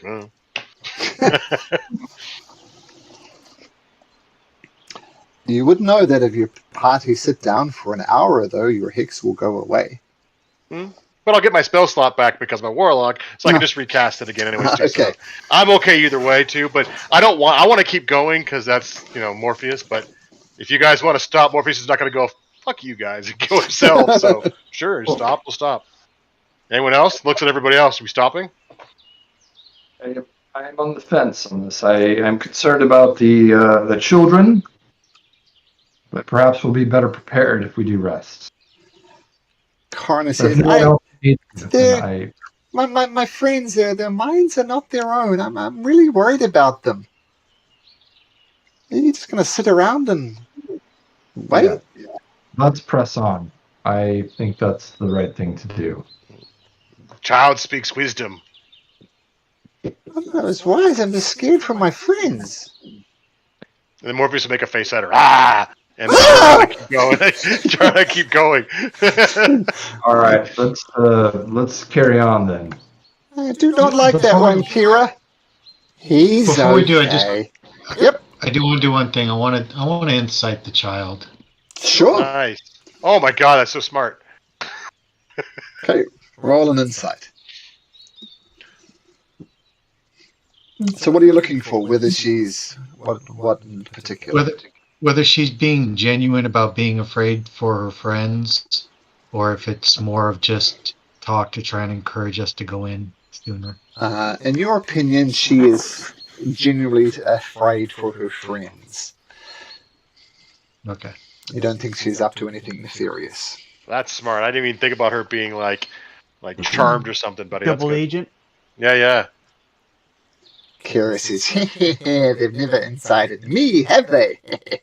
I'm in fact the big bad guy of the campaign. No, she's gonna die and unite us even harder. She's gonna be like Coulson from the Avengers that cements the team. Shit. He said Coulson. I can right now. Yeah. Oh, Kira's been your trusted ally for a while now, so... Yeah, she's gonna die tragically, and then we're gonna have to seek vengeance. I already know what's gonna happen. I'm good. DM timestamp for me, just because reasons. Early evening. Hour-wise? Say 8 p.m.? Mage armor hour-wise. 8 hours. Yeah. Mage armor down. Okay. Sad day. I mean, 8 hours is usually a long time, but when you're traveling across the forest, right, it takes a long time. Okay, so short rest, seemingly you're not interested in that. So, maybe balancing up things. Okay. Wish you were.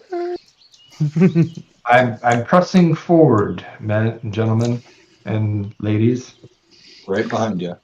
You do see a broken entrance into the temple over here, Titus. I'm gonna take a look. I'm just gonna kind of like poke my head around briefly to see what I see, and then pop back. Well, this is obviously an antechamber for the temple. The room smells wet and earthy, and the floor is covered with soggy, dead leaves. There's lots of broken bits and pieces around here. Okay, I'm going in. So I see something. Going right behind you. I see a temple here. I'm going to poke my head in here and see what I see. Following behind the two of them?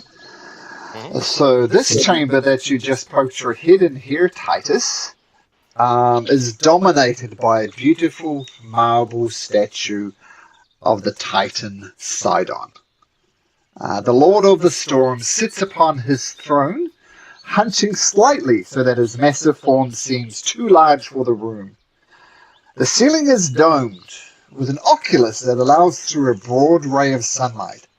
Sidon holds a large mirror which catches the light and directs it to a small shaft in the floor of the temple.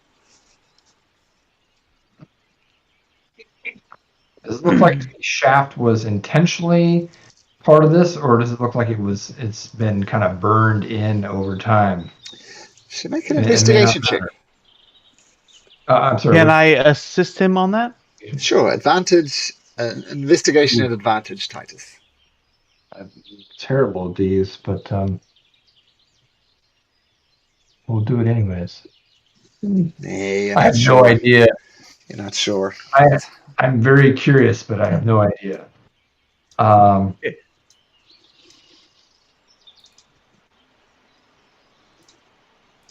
I don't see anyone yet, friends.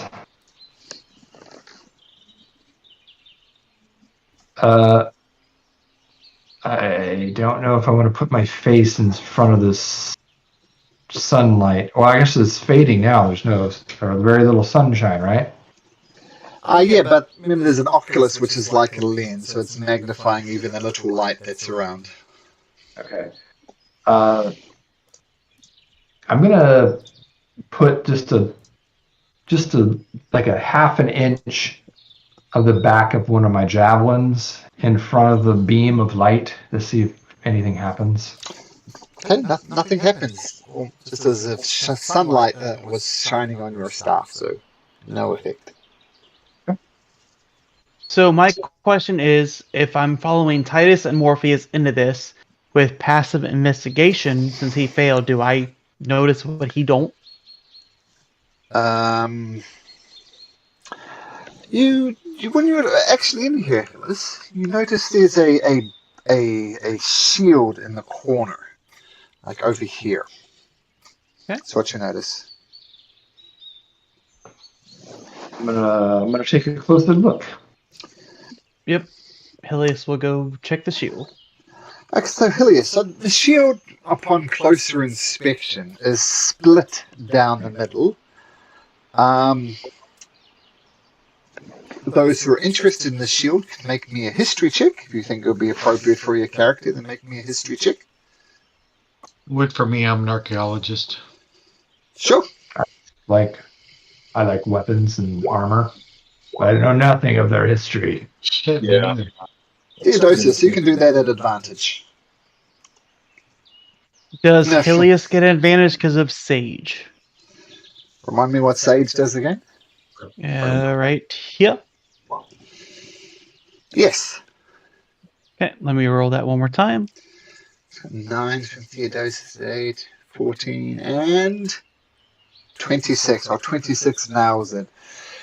So, like much of the armor worn around here, iron armor isn't really a thing. It's all bronze. And this is a bronze shield. It's broken split down the middle. And it bears the symbol of the Dragon Lords. And inscribed upon the edge of the sword are scenes of a dragon-mounted warrior subjugating a race of 6 armed cyclones. And the Dragon Lord is identified as a main name, Estor Archelander.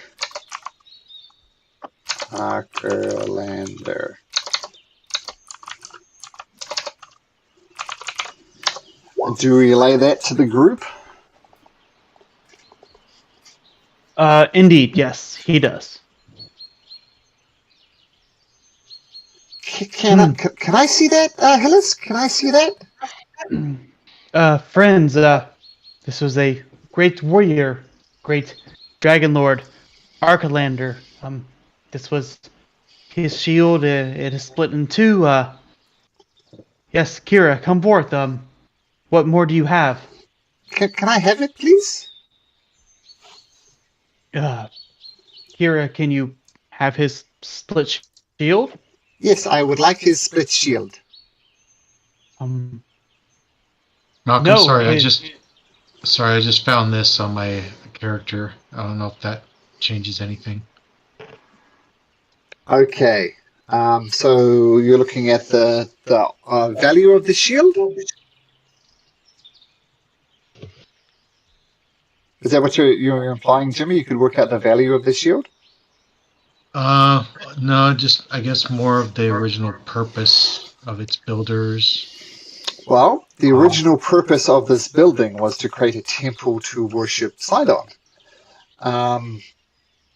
Yeah, that's what you get. It's just to worship Sidon, which kind of seems obvious, I guess, but yep. And I'll say you also realize the monetary value of this. If it was made whole, you could get maybe 400 gold pieces for it in its current state. Maybe if we found a way to mend it, it might be worth even more. Okay, doke. So can I see that, Helios? C, yes, you cannot have, and Helios will hold on to it. C, the two halves, yes, you can see. But this is from Helios! an original Dragon Lord. This could lead me to the egg I searched for. You may not have, you could see. You don't trust me? After You all may not we've been have. through? I'll give it back. You may not have. You may see. He holds on to it tight. Helios, you wound me. Really? You won't let me have it even for a minute? You may see. You may touch while I hold it. You may not have. This could be the key to the egg I seek. You may see, not have. Why don't you trust me? He just repeats himself. You may see, not have. See, not have. Egg I seek. Possibilities. See, you have. Guys, Titus, Morpheus, Amic, Theodosis, Kai, are you seeing what I'm seeing? Why wouldn't he trust me? Well, it may be just me a misunderstanding. When you saw it, you said, "May I have it?" And yes, maybe that's what he's. I'll give it back. Just need a minute with it. Finders keepers. That's all Morpheus says, and he'll walk into the room like, I'm done with this, and just look around. He's not going to go too far in the room. He's just going to look at it, finders keepers, and kind of laugh, and then walk in here. Not caring for personal conflict, just walking away. It's just like whatever. This like whole children. This whole thing seems a little strange. I mean, perhaps if you explain why you were so interested in seeing it, Helios would understand. Why are you two giving me a lecture? Give Helios a lecture. I've been with you, I've saved you, I've worked with you, I fought with you against the Great Bar, I've sung you songs that have literally saved your life. He still doesn't trust me. It's not a matter of trust. This is my first lead toward a dragon egg, and you're wanting it. No. She walks away very, very hurt. You notice her even crying a little bit. You wound me, Helios. You wound me, you really do. She goes away. Coroner gives her a hug as she weeps quietly. And then Morpheus will pop his head in. Two bad men. To the little girl. Oh, yeah, she made Kira cry. He made Kira cry.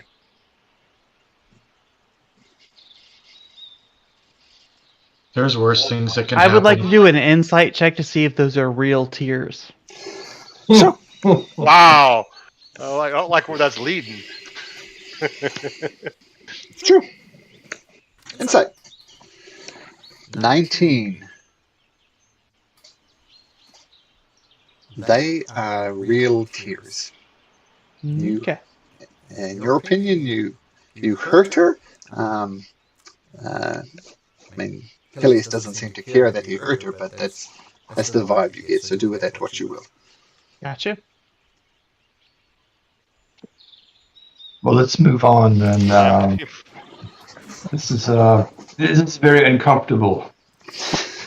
Morpheus has already forgotten. He's in the other room checking out the statue in the hole. Morpheus is the least uncomfortable with the situation at all. Doesn't care. He's like, whatever. I've seen much worse, guys. Come on. Do I get any notification of where an egg may be? Nope, nothing bings and says a dragon egg here lies. Nope, nothing at all. So as I explained, Morpheus is a statue of Sidon. There's a little oculus that's focusing even a little light down here and pointing towards the shaft. Yeah, I'm looking at the shaft. What's in the shaft? Looking down the shaft,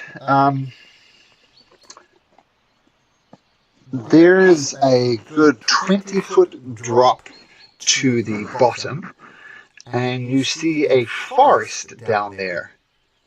You also realize it would be a very, very tight squeeze for you to squeeze down this hole if you wanted to.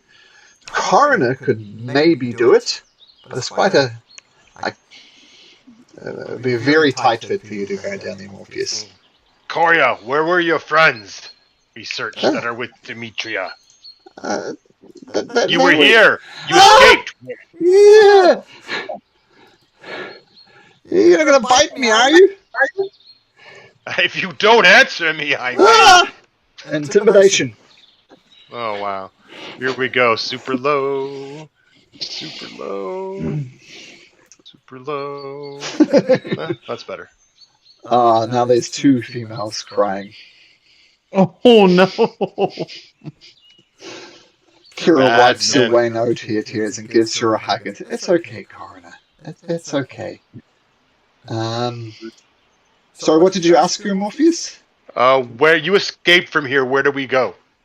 To find your friends in Demetria, basically. Well, there's some stairs in the northwest of the temple. I come up those. I went pretty quickly.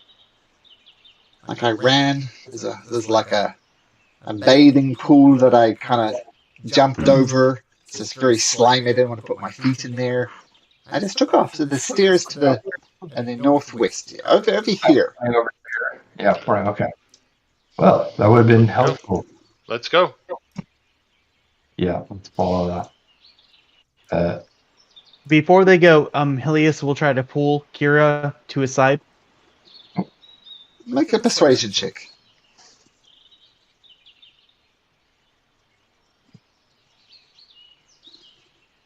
What do you want? I am sorry. Here. You may have the shield. I thought this was going to allow me to achieve at least knowledge to where a dragon egg may be. I am sorry. Thank you for everything you've done for us. Yeah, you're welcome. I have a bit of a story to tell. This Esther Arklander, he is not a nice man.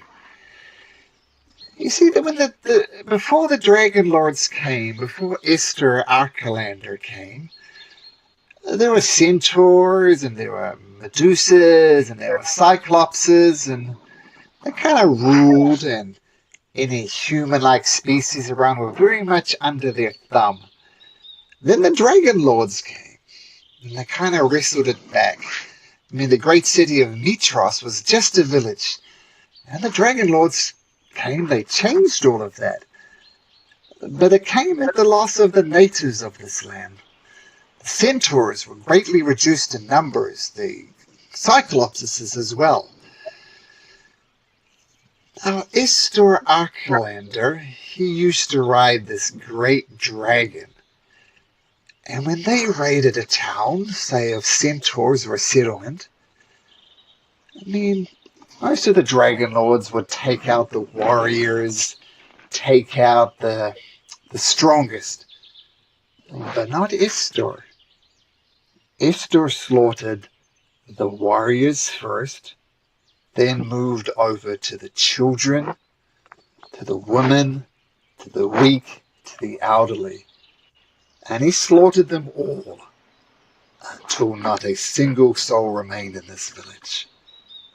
And he continued on his rampage across Thylia. Eventually, his own dragon said, "Come on, man, stop, this is too much." But the fury of Esther would not be satiated, and he raged even without his dragon, leading people loyal to him, slaughtering village after village after village. And eventually he went further afield from Thylia and sailed the oceans in his great boat. And Lutheria saw what he did and said, "You seek power and no disregard for anybody. I respect that. I offer you the life eternal. You will never die. But you must slaughter the crew of your boat." So slaughter the crew of his boat he did, and they all rose back to life. And indeed, Lutheria was true to her word and kept them alive. But any wounds they took would not heal. They still festered and were infected, but no matter how grievous the wound, they did not die. And people has not seen Esther for many a year. It's assumed he's still going around on his boat, leading his undead servants. And this is the shield that he took. And she takes the sword, that's his shield, obviously blinded with rage at the mere mention of this person, Esther Acalander, and she just starts smashing it against the Statue of Silence. Just bang, bang, bang. She is just furious. What do you do? Helios apologizes and says, I did not know. I was just thought this was the way to the egg. I'm sorry, and he helps by casting Mage Hand to crumble and crush the shield. Over the course of a minute or so, the combined efforts of Hillis and Kyria, it almost starts to get to the point where the bronze shield starts ripping apart and comes into lots and lots of pieces. And Kira, now not crying with being hurt by Helios, but crying with rage, just wipes her tear-offs. Just fuck everything to do with Esther Acalander. I hate that guy so much. Oh, he sounds like a real dick. Slaughtered Everybody villages, slaughtered children. He's a dick. I didn't know. I'm sorry. I thought Dragon Egg. I'm sorry. Everybody okay, hold. Hillis. Does anybody else not notice the hole in the floor and the position the shield was in? I think there's more to this hole than. I think there's more to this hole. The shield was found over here. Oh. But sure. Well, the shield's in pieces now as well, of course. That's small detail. And what's this? It's I think it's just a mirror. Let me double check that. Had to go into my lore thing there a little bit. Check my notes for the Legend of Esther Acalander. I'm all over the place.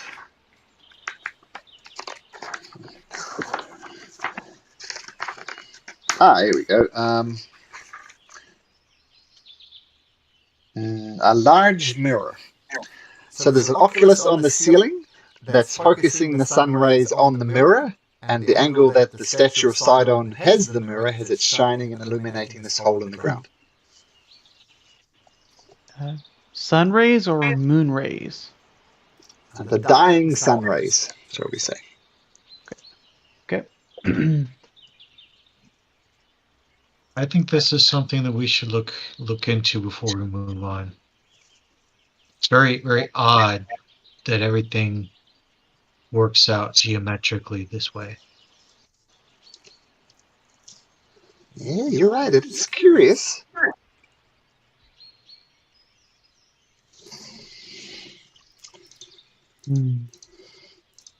Kira, what is your advice? Broken ex-Dragon Lord shield turned undead. What do we do? Well, I don't know. I mean, I don't know why the shield was here. It was definitely Estor's shield. I don't know.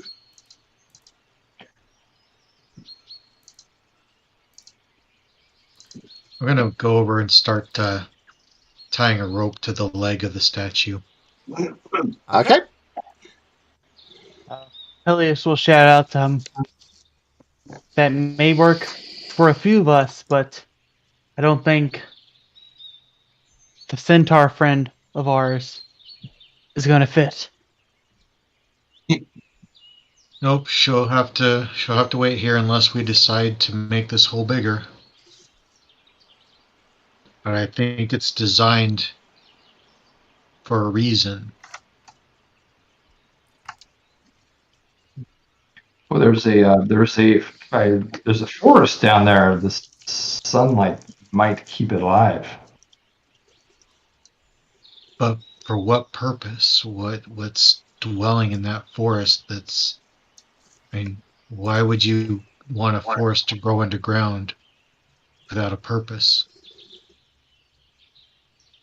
It's a good question. I do not know. Can We need- Ilias make an Arcana check to see if it's like magical in nature? Sure. Okay.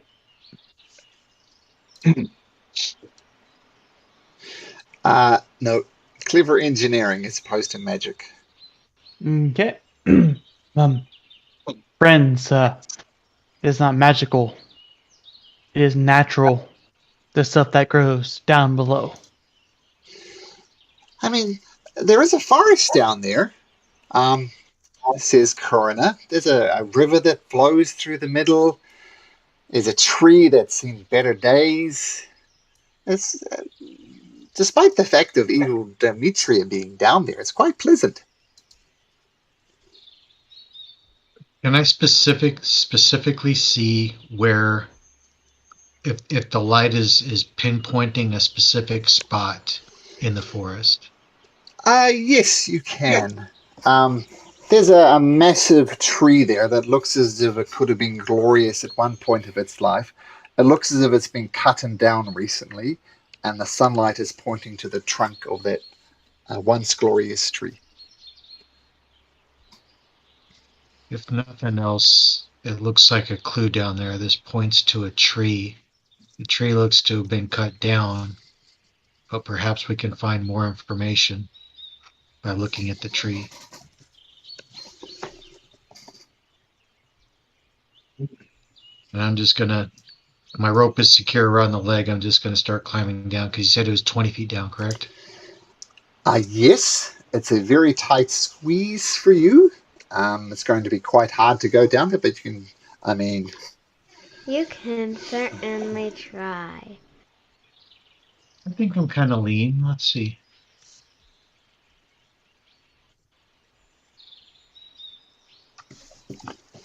Yeah, I don't think I'm very buff. I think I'm kind of lean, actually. But yeah, I'm gonna give it a shot. Okay. I will say this. Theodosius, if you're lean, you can probably go down there. Someone like Titus, though, no chance. Okay. So tell you what, make me an acrobatics check. Yeah, I'm only 150 pounds and I'm 5'8". Acrobatics, you said? Yep. You will get down there. This is how successfully you get down there. 27. Okay.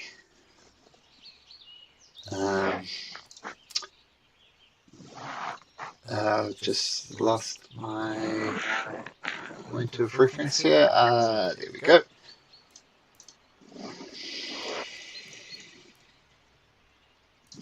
Okay. Takes you a few minutes to kind of wiggle and just get the right angle. But Theodosius, you do get down there.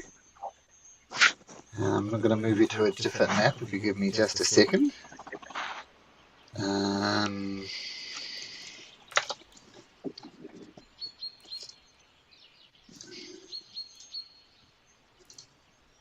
So, do you see on the map, do you see what's going on around you? I do.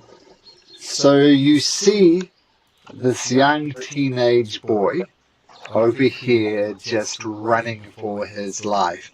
And two of these goatlings that you've seen before chasing after him, basically nipping at his heels, toying with him, saying, "We're gonna eat you for dinner!"